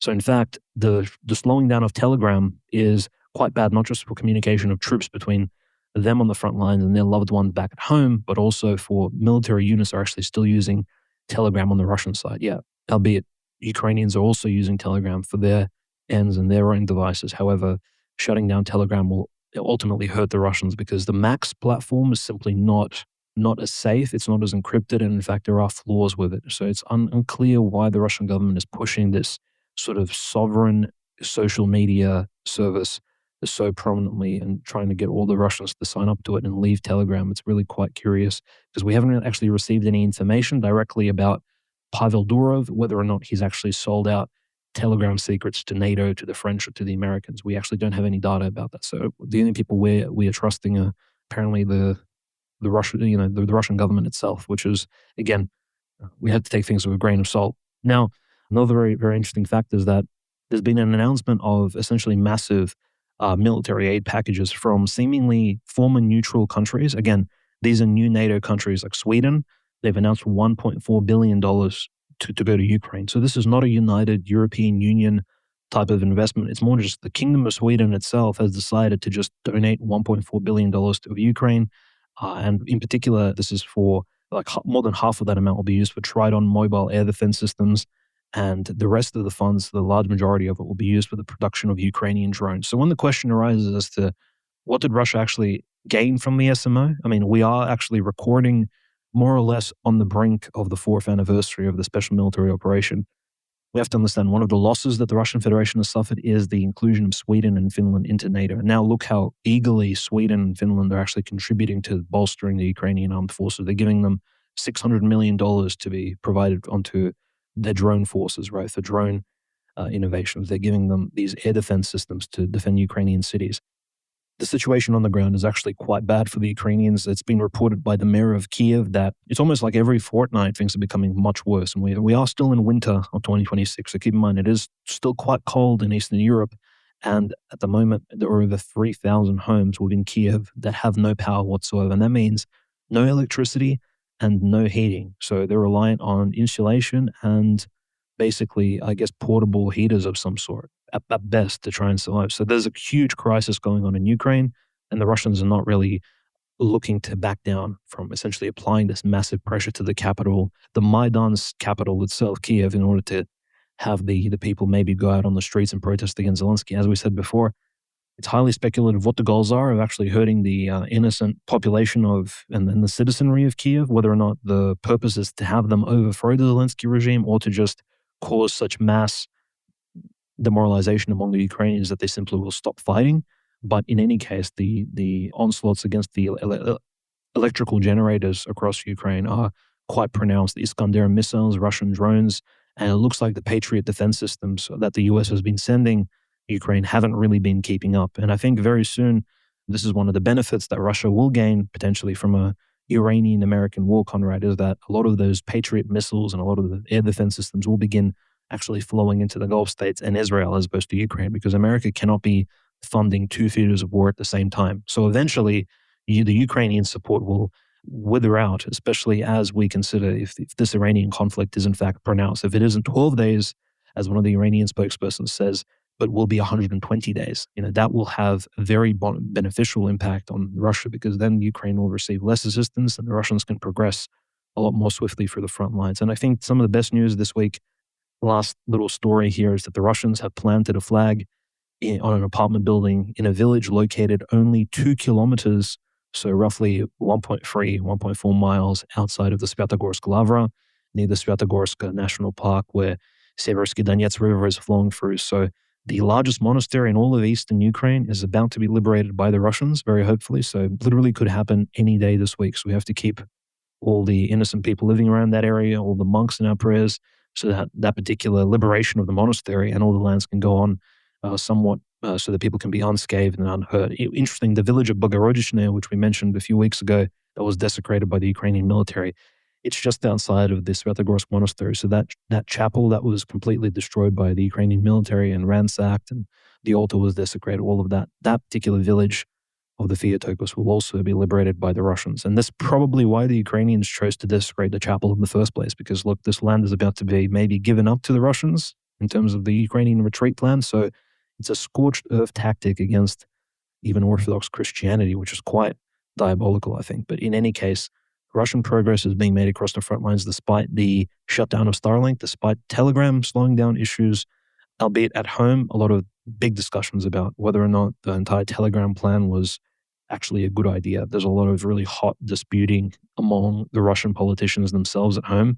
There's a lot of questions as to how the absence of Telegram will impact the Russian troops on the front lines. But in any case, the Ukrainians are really feeling the pressure at the moment, and it doesn't look like the Munich speech of Zelensky, his particular call to meet Putin in person, contributes to the war ending anytime soon, because in fact, this particular idea that Zelensky and Putin can simply hash something out in person over drinking tea in private somewhere is completely ludicrous, because the two countries do not align on their ceasefire conditions at all. That 28-point peace plan that Trump proposed is complete nonsense. It's not going to go anywhere. So the Russia-Ukraine war well and truly continues. Indeed, it does. I don't know if the Iran-Israel war will lead to the Russia-Ukraine war coming to an end quicker, or if it extending itself. I think it could go either way, depending on how the Russians really want to play it. But it is, of course, the ball is in the Russians' court. Of course, we mentioned the Ukrainian hospitals and these other things. We are getting reports from Israel that major hospitals are being instructed to transform all of their parking garages and others into other operating floors, to anticipating mass casualty events. So it's clear that Israeli society is convinced that this thing is very much on the way. And as far as the rest of Europe, not a huge amount of news. We had more Munich conference and other related discussions surrounding the Board of Peace and other things like that. Meretz was condemning anti-Semitism, talking about how its rise in Germany after 80 years is unacceptable. So that was really refreshing to hear. Thankfully, he laid all that out. But I think the craziest thing this week comes from French Prime Minister Sébastien Lecornu, who is a conservative member of Macron's neoliberal party. He announced that he will propose a bill to parliament that will criminalize anti-Zionism. It says the slogan "From Jordan to the sea, Palestine will be free" is a call to erase Israel from the map, and calls for violence are illegal, justified Lecornu. So full Zog state incoming to France, which is funny considering that France ostensibly was one of the more Israeli critical countries during I believe they were the first major power to really recognize the Gaza genocide and then recognize Palestine as an independent state. So I think before the UK, they were able to do it. So interesting developments there, to say the least. Glad I live in America and not France. But in the midst of all of this, guess what President Donald Trump has decided now is the time for? I'll just read the Truth Social post without a pretext here. He says, based on the tremendous interest shown, I will be directing Secretary of War and other relevant relevant departments and agencies to begin the process of identifying and releasing government files related to alien and extraterrestrial life, unidentified aerial phenomena, UAPs, and unidentified flying object, UFOs, and any and all other information connected to these highly complex but extremely interesting and important matters. God bless America. So, as the Epstein files continue to have their fallout, spread around, as the war with Iran looms, I guess now we're also getting the UFO psyops. So again, they say that, decades pass and nothing happens, and then in weeks and months, centuries go by. That is very much what we are witnessing right now here in February 2026. So will we see Project Bluebeam itself? Will there be a fake alien invasion as the missiles are flying down from Iran?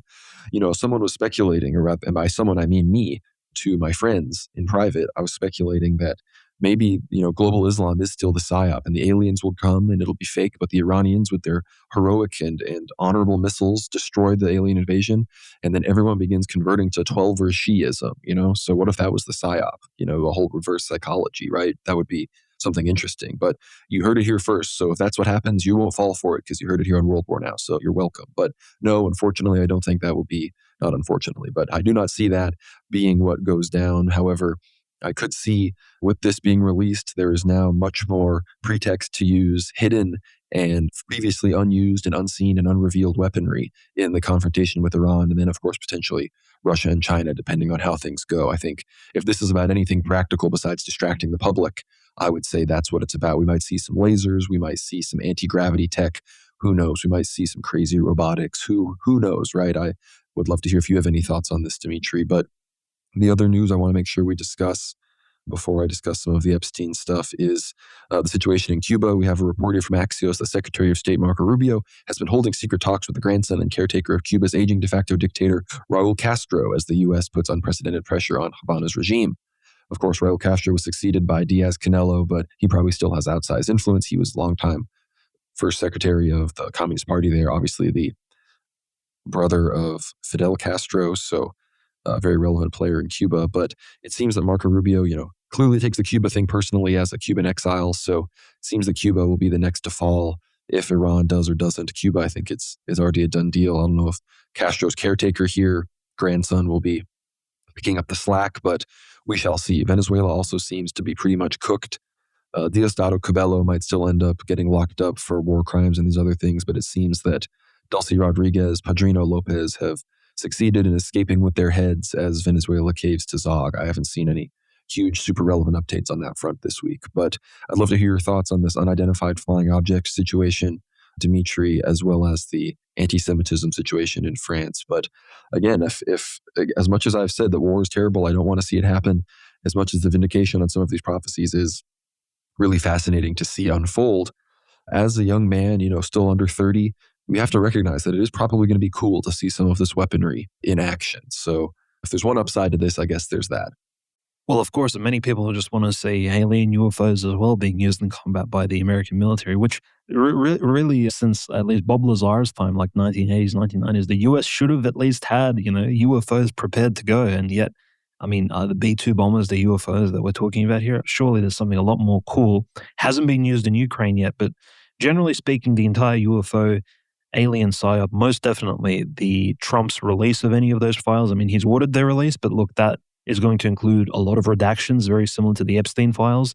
And most likely what will be released will be only, what will be allowed for us to see. Just if you recall, about a week ago exactly, after we finished recording our previous episode, Alex Jones made the sensational announcement that 3 million more Epstein files will be released by Pam Bondi and that Trump ordered it. And then that turned out to be essentially a no-go operation. So in fact, Trump has announced, look, we aren't releasing any more Epstein files. It's done. Everything's been released. So in fact, we'll not be getting a part 2 anytime soon. And in fact, I think this alien palette cleanser, in fact, will be, as you said yourself correctly, it'll be a distraction. If there is anything super top secret that will be revealed, as President Obama said in a recent podcast, he basically admitted that, look, if aliens did exist, he wasn't aware of them. And certainly we don't have any UFOs in any bases in Arizona or New Mexico or anywhere over there. It was already admitted that the presidents don't have any authority over any of those black sites, right? And it's really just curious how Trump is utilizing, any sort of leverage he can get in order to disassociate himself and basically move past the entire Epstein story, despite the fact that there were so many unfortunate, I would say, blood diamonds, blood gems in the entire Epstein files. I mean, they reveal the truth behind, the people that run the world, that people that run, essentially that have held the Western world in this capitalistic liberal cabal. And, part of me really does wonder, are there any Epstein-style files being held in the FSB archives, unrevealed to us yet about a lot of the, because the world was divided into two massive theaters, the communist and the capitalist liberal world during the Cold War. And we know that massive, heinous crimes were committed by both sides. But in fact, now we have the revelation of the liberal capitalist side. And it's still unclear, besides obviously reading Solzhenitsyn's book, Archipelago Gulag, and looking at some of the already, I guess, unredacted documents and releases by the Russian authorities, what really happened back in the USSR as well. We really truly don't know the extent of it at the moment. So it is quite curious. But the entire alien psyop, I think clearly this entire operation will be to, again, distract people from the coming Iranian war. And obviously, maybe even to get a lot of the Joe Rogan podcast type folks who like to touch on many different issues. Sometimes even, obviously, they get involved in politics, but to distract them from the Iran discussion, from the expansion of Israel, any sort of Israeli aggression, or anything that may happen in Gaza, Palestine, they'll get them talking about, coast to coast AM, Area 51, the American bases, any sort of UAPs, UFOs, things like that, which definitely are interesting subjects in and of themselves, but they're not as harmful to the New World Order as, some of the things that will take place very soon. And those Epstein files are a lot more sensitive. So that's very curious. Clearly, I think, Conrad, there's a lot of the optics of all of these regimes around the world are very sensitive. And I think the Cuban situation is quite dire. People don't appreciate that Cuba at the moment, the oil embargo in Cuba, the fact that they cannot get petrol to run a lot of their generators is quite extreme. So Cuba, as a sort of isolated island, doesn't actually have its own oil. It needs to actually import it. And now that Venezuela has in fact gone out of touch, has completely changed sides, there are these massive concerns that Cuba, in fact, may be besieged. And Cuba's already a heavily sanctioned country, but the Russian humanitarian oil shipments will simply not be enough to keep Cuban infrastructure from running. So there is this hypothetical speculation from some Russian geopolitical analysts that the Cuban society may, in fact, begin really tearing apart at the seams in about 2 to 3 weeks' time when oil shortages become super pronounced and when the petrol begins running out. So that's obviously, we know what happens in the Caribbean on some of these islands with a lot of natives, and when things really get out of hand and humanitarian considerations go out the window, people begin to turn into real savages. And there's really some tumultuous history over there. What happens when law and order is broken down? If we remember the cannibals in Haiti and some of those other things, like there's a lot to think about in that capacity.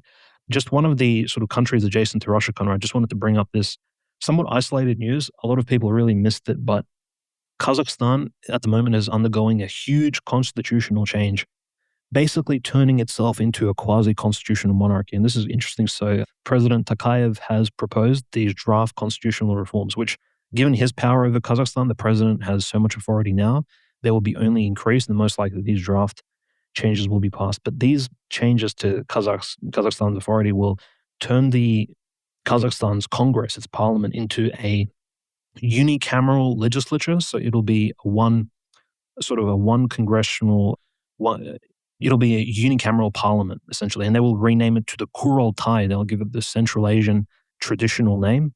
And the parliament will have almost no power whatsoever. So the president of Kazakhstan will have absolute executive authority to essentially appoint any of the people holding much of the decision making in Kazakh society. So the Supreme Court judges will be appointed exclusively by the president of Kazakhstan.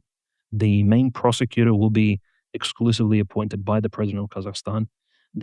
All the main judges, the main security advisors, the military chiefs, the head of the Central Bank of Kazakhstan will be exclusively appointed by the president. So Tokayev is receiving all of these executive powers, and I'm always listening to these draft constitutional changes, and in my mind I'm thinking, this is very similar to how some of the hardcore constitutional monarchies were, which actually, in fact, probably were authoritarian, maybe similar to the late Pahlavi regime in Iran, which was constitutional technically, but the Shah still had quite a bit of power. He was very authoritarian.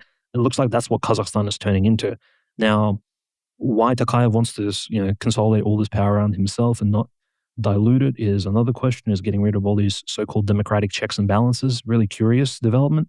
It's also interesting that obviously Kazakhstan is well and truly invested in this whole Board of Peace, Abraham Accords concept. So that's a country which I think we have to keep in our analytical crosshairs every now and then, returning to it, because it is essentially almost, I think, one of the nations which will have a huge sway over the Eurasian landmass, being literally in the heartland of Eurasia, the relationships between China, the Middle East, and Russia being obviously at the center of its behaviors, both economically and politically. So really curious developments out of Kazakhstan. Hopefully it's for the better, and the country will be closing ranks with Russia, just like Belarus has in recent years. But I think partially things will be a bit more complicated, because Kazakhstan is well and truly one of those countries that I think the world elite are going to agitate to, again, cause more mischief for, I think, the Orthodox Christians across Eurasia in the near future. I have no doubts about that this will be maybe even a second Ukraine in the next few decades.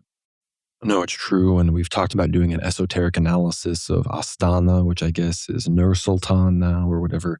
It's not the capital anymore. The capital's moved back to Almaty, but that was the capital for a minute. And all sorts of weird Kabbalistic symbols, globes, hammers, compasses, and squares, and stars of David, and all sorts of Remphan type things. So yeah, I completely agree with you. If that prefigures anything, it is the Ukrainification of it. But alien disclosure. Obama apparently, he on a podcast he said aliens are real. So that's how you know it's a psyop if that gay man is saying it. But there seems to be that they're going to be pushing for this as the war with Iran unfolds, and as this Epstein.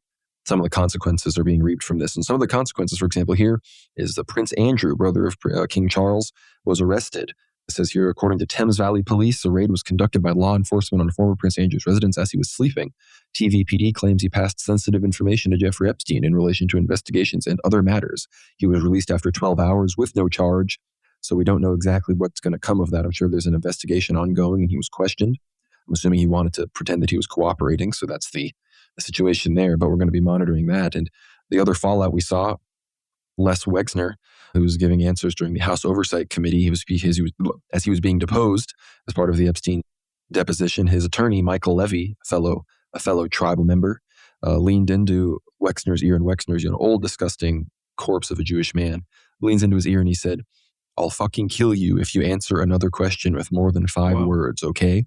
So that was what his attorney said. Apparently he was blabbing his mouth too much and making too much of a show of the whole thing. So Wexner, he also claimed that he was possessed by a Kabbalistic demon named Deerbook or something like that. I believe Anthony Westgate was talking about this. So some pretty crazy Jewish nonsense we're uncovering here. They say the Goyim have gone insane, but frankly, the Jews have gone insane, if we're being real. So let's not forget the reality of the situation. As much as us Goyim love poking fun at ourselves, that is the reality of the situation. But unless you have any other thoughts on the Epstein situation, Dimitri, we do have to discuss some church news. I did see that, or unless you have any other geopolitical updates, I don't want to dive into church news unless you have any other updates, because as of right now, it does seem that between the Heartland and the Rimland theories, as George McMillan regularly talks about in his episodes with us from Spikeman and McKinder, the Rimland theory is really about to go into effect if we really take out Iran, having full control of the CENTCOM, Indo-Pacific Com, and the Eurocom regions, fully surrounding China in that ever relevant quest for unipolarity. So any thoughts on that before we move on to church news or anything else? Well and truly, that's really the case, geopolitically speaking. They are following Mackinder's model. They are, in fact, following at least Russia and Iran are following Alexander Dugin's Foundations of Geopolitics textbook that he wrote, essentially that the Russian military officers were still using, actually, to train, at least to work out theory of how the world works geopolitically. The term geopolitics is being somewhat overused by different journalists and analysts around the world. But in relation to Iran, I think it's well and truly applicable because we see an active sea power similar to the British Navy, similar to the British Empire, utilizing its navy against its adversaries throughout essentially the Renaissance Enlightenment period. In particular, like a one land power that still had a strong navy of its own was the Ottoman Empire. And we remember what kind of pressure the British applied to the Ottoman Empire to break it apart, to then create the mandate of Palestine, turn that into Israel, and essentially dissect the Middle East according to their own designs, which well and truly, even back then, they invested heavily into Iran to keep Iran somewhat docile during the later Shah periods of the early Pahlavi dynasty. And clearly, the battle against the sea power and the land power, in particular the Russian Empire, I think it's somewhat cross-referenced with the entire story of Iran in the 20th century. Think about it.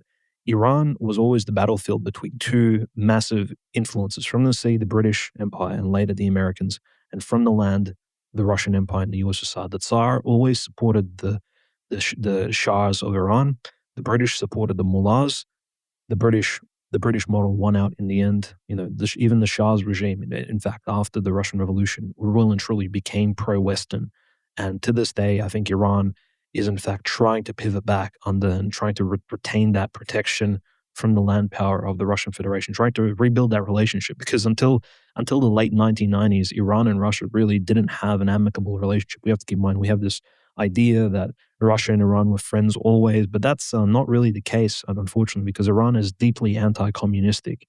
And so I think how that plays into everything, especially if we consider the rebuilding of various, Stalin, Dzerzhinsky, and all these other like neo-Marxist statues and monuments around Russia itself. The fact that Russia seems to be at least politically leaning into its Soviet heritage for some sort of pragmatic gains in the SMO, which I think spiritually speaking is detrimental. A good example of this is just 16 hours ago, it was announced that a museum in Moscow dedicated to the oppression of the Russian people in the Gulag genocide, right?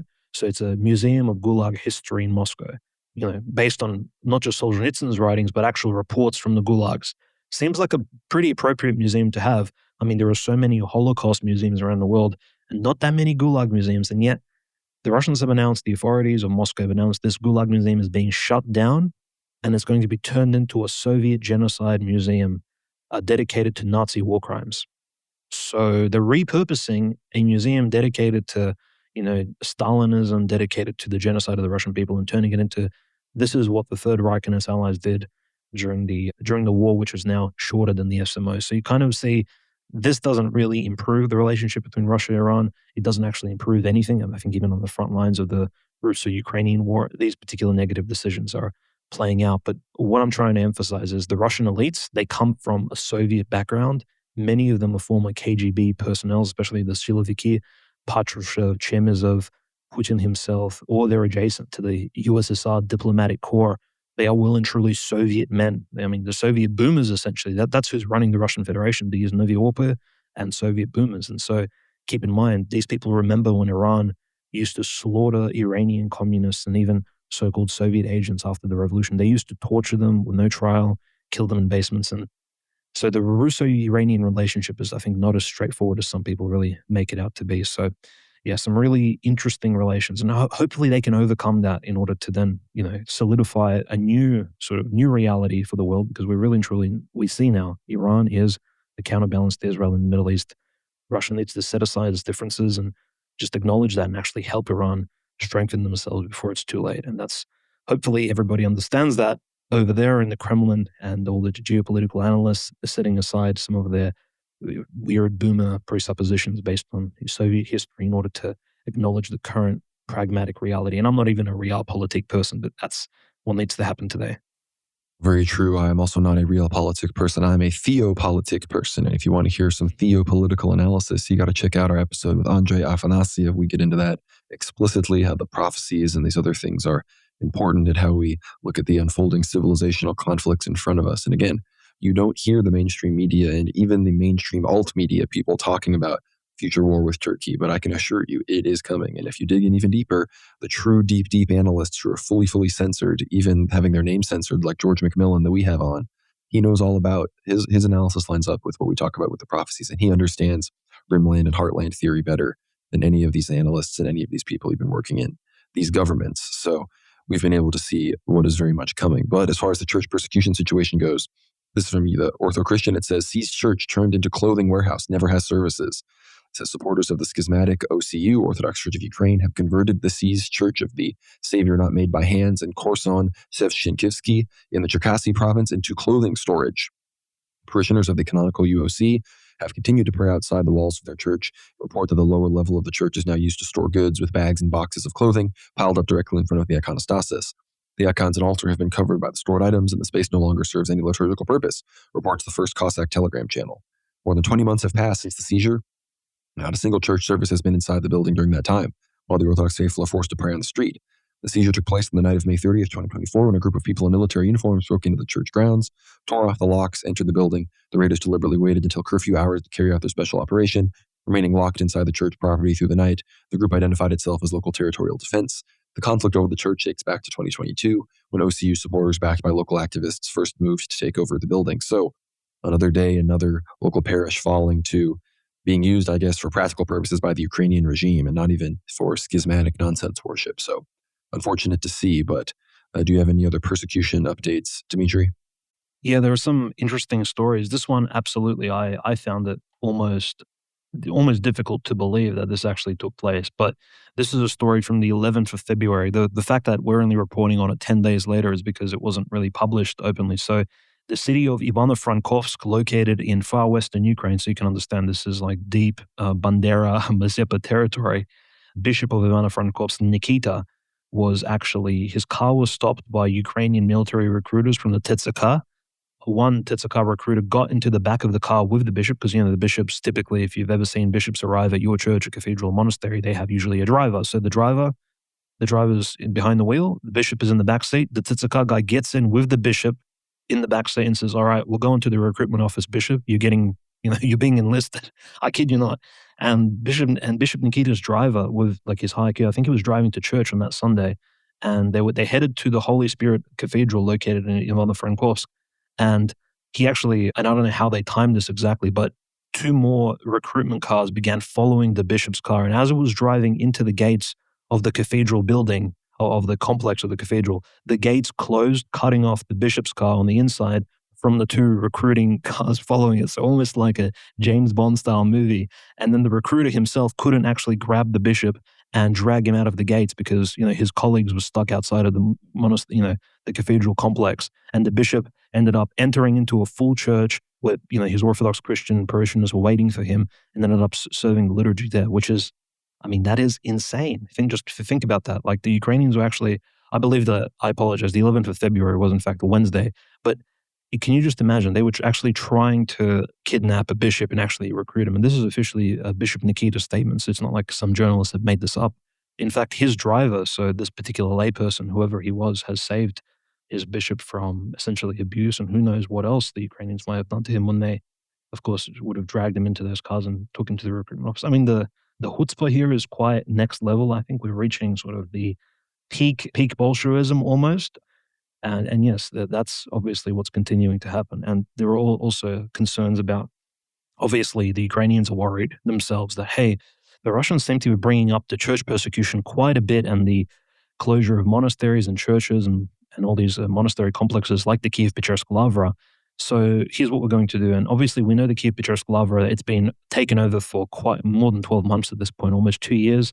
The Ukrainians have begun, and I think this is in anticipation of the ceasefire talks, they've begun locking up all the monastery complex doors and churches, like multiple, like just literally barring the doors, putting on their own deadlocks onto every single door and window they can find in order to prevent Orthodox Christians and maybe even make it somewhat difficult for them to re-enter their own churches if by virtue of these ceasefire talks, the churches are returned to the canonical Orthodox Church in Ukraine. So they're just making things difficult. There's footage of them putting all these locks on all the Ukrainian Kiev-Pechersk Lavra buildings. So it's quite unfortunate that's going on.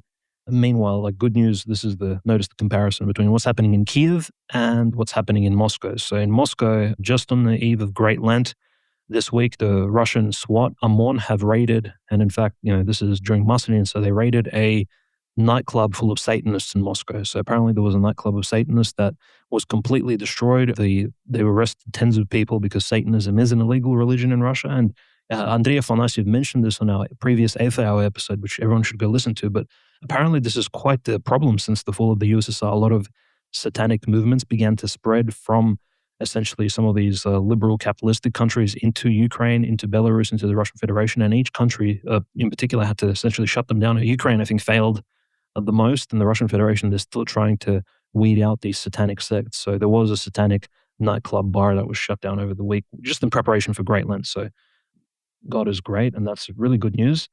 The other very interesting story I think that's come out from Ukraine is the fact that, well, clearly there's a breakdown in terms of the relation of the Ukrainian Orthodox Church canonically to the military.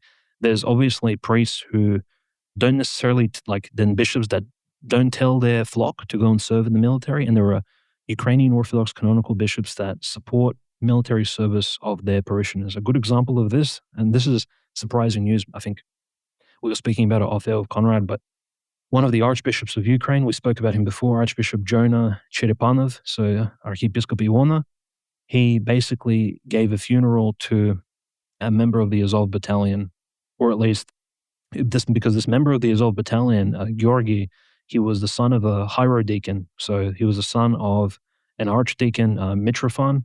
I guess this particular deacon became a monk, and at some point, his son went to serve in the Azov battalion, which in theory, back in the day, the Azov battalion, when it was much smaller, was exclusively almost neo-pagan.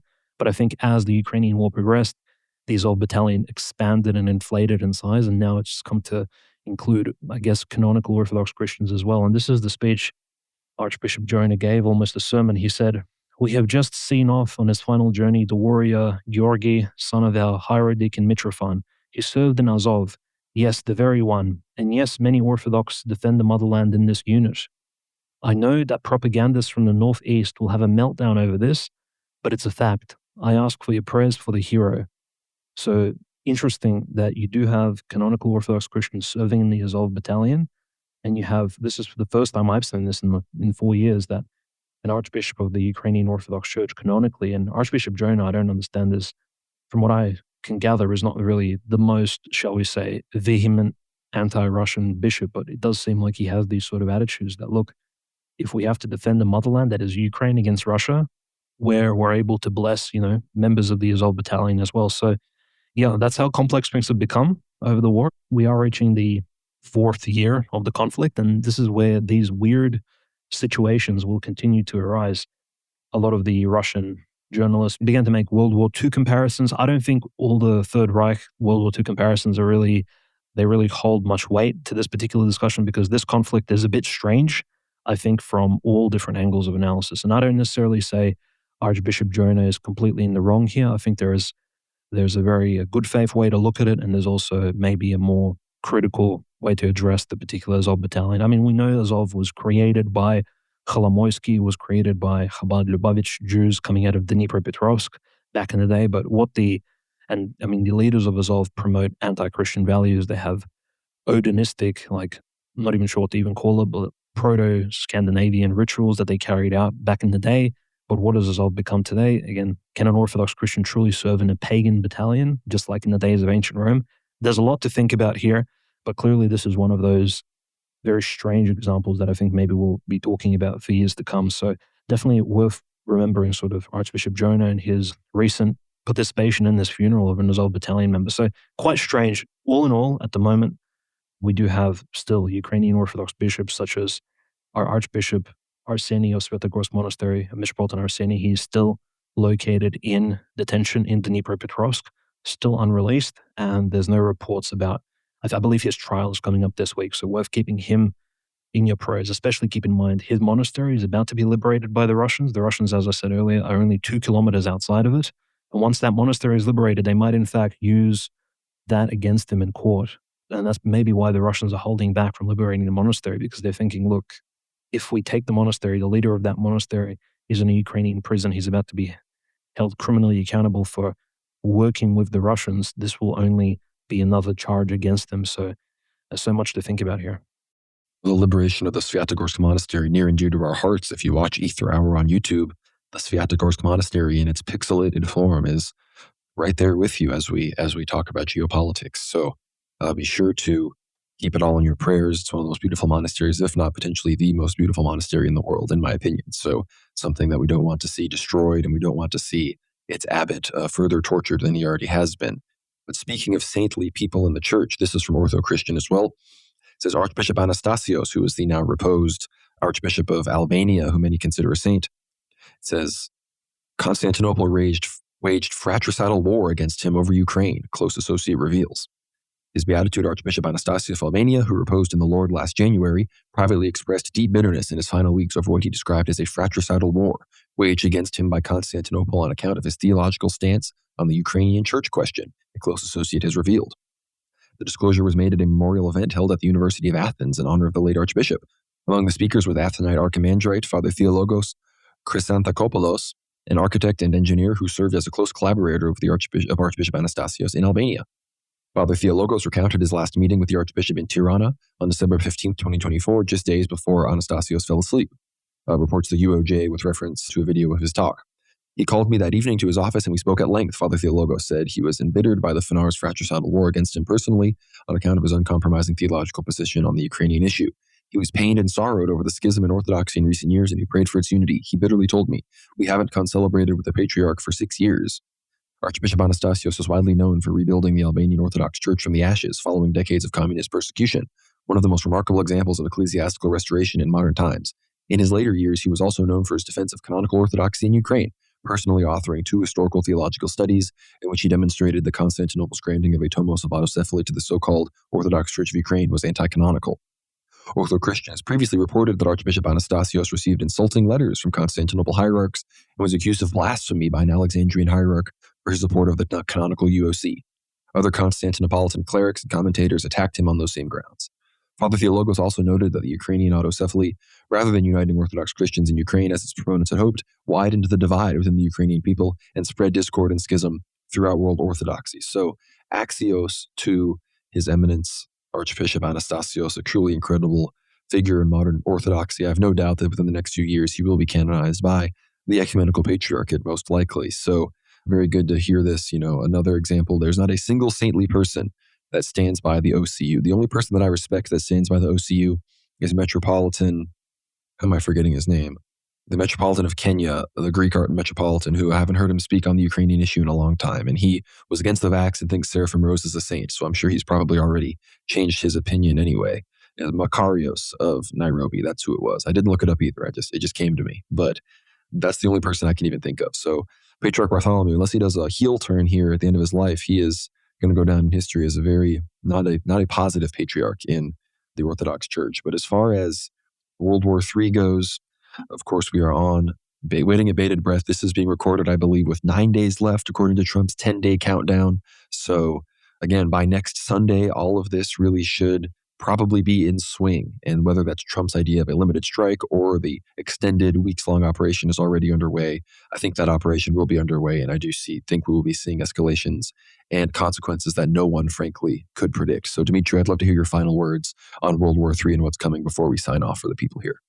Yeah, I do think we are on the brink of massive change in the Middle East and probably the world as a consequence. We are well and truly, I think, in the hot phase of the war right now, but simply that will be expanded just as World War II progressed. And 1941 was a massive expansion point, and building on as to what happened in 1939 and 1940. So will 2026, I think it'll be the beginning of worse things to come, I think, for large portions of the world. So we need to keep all the innocent people, relatives, Orthodox Christians, those who may fall, to harm under these particular events in our prayers, super important. But generally, Conrad, I do think that if a strike will happen, it most likely will take place over the weekend it's because of the capitalistic world order, right? Consumerism, the Wall Street markets, it will happen before Monday hits, before the markets open up. So we're looking at a weekend timing, whether or not it'll be this weekend, and most likely you'll be listening to this episode just after or just on the weekend, perhaps even just before the strikes take place, or it'll take place on the eve of Purim period in a similar way to how the greatest terror attack in recent years in Russia, the Crocus City Hall 2024 attacks, massive human sacrifice ritual took place on the eve of Purim in the Third Rome in Moscow in 2024. So definitely check out some of our writings on that particular conflict that happened literally inside of Russia itself. So this may be a similar story here, especially because Purim, that particular Talmudic feast day, it relates to, the story of the Hebrews and the Persians. So these people really appreciate the historical quasi-religious analogy here. And I think they're going to be playing on that to the maximum. That's completely true. And remember, the 12-Day War, it was on June 13th, representing the 613 laws of Moses of the Bible. So that was all part of a numerological calculation on their part. I have no doubt, I really do think this Purim thing will be when all of this goes down, because that's how the Jews, the synagogue of Satan, likes to play. So thank you all so much for making it here to the end of the episode. Please subscribe worldwarnow.co if you enjoy this content. The best way to help us out and keep us going as we enter the truly hot phase of the publicly acknowledged Third World War. Go to worldwarnow.co and get behind the paywall and get access to all of our Ether Hour episodes, including our recent discussion with Andrei Afanasyev, frontline war correspondent, regularly going to the Donbass, who I went to the Donbass with, close friend of the show, hardcore Orthodox nationalist monarchist. We have our recent episodes with Dr. Matthew Raphael Johnson, our conversations with Levant Vasadze, the current godfather to the heir to the Georgian throne, our conversations with Gabriel Doroshin, the eighth great-grandson of Tsar Nicholas I, conversations with Father Peter Heers, Abbot Trifon, Father John Whiteford, Charles Bousman, Vince James, all sorts of incredible guests. So get behind the paywall to check all of that out. Obviously, if you want to support us further and you're already behind the paywall, or you just want to make a one-time donation, visit the World War Now Buy Me a Coffee at buymeacoffee.com/World War Now. All of this is linked down below wherever you are listening to this. And if you want to listen at a specific platform, we are, of course, on Substack, on YouTube, on Apple Podcasts, on Spotify, on Twitter, on Telegram. So check all of these places out. The Telegram, of course, at World War Now Telly. Follow me, Conrad, on Twitter at GnomeRad. Be sure to follow the World War Now X account at World War Now _ Like I said, there's Spotify, Apple Podcasts. Subscribe to the YouTube channel. Every week I go live, usually Tuesday or Wednesday evenings. I'm still trying to sort out when I'm going to start doing it in the future, but subscribe to the YouTube channel and check all of those things out. And of course, like this episode. If you haven't already liked it, you're not on the team. So like, restack, retweet, repost, share, do whatever it is you can to help us out here. It's really appreciated. And of course, once again, worldwarnow.co. That is the home base. So with all of that, I want to thank everybody for making it to the end of the episode. Keep us in your prayers. Stay in prayer. Of course, get some of your affairs in order if you need to, because I think things are really gonna go down here. And I think this might be what triggers a major economic collapse, like we talk about with Cameron McGregor pretty regularly on the show. So Dimitri, I will leave you with the last word. Thank you again so much, and God bless you all. Thank you to all the dear listeners. Have a fruitful and amazing great Lent, because it does commence this weekend. So definitely invest in yourselves, invest in your own spiritual lives. And for those of you listening to the show after Great Lent begins, we wish you a really fruitful journey, and definitely keep listening to the show. We appreciate all your support. Like, restack, share the episode. It really helps us in the algorithm. Thank you for all your help, and God bless.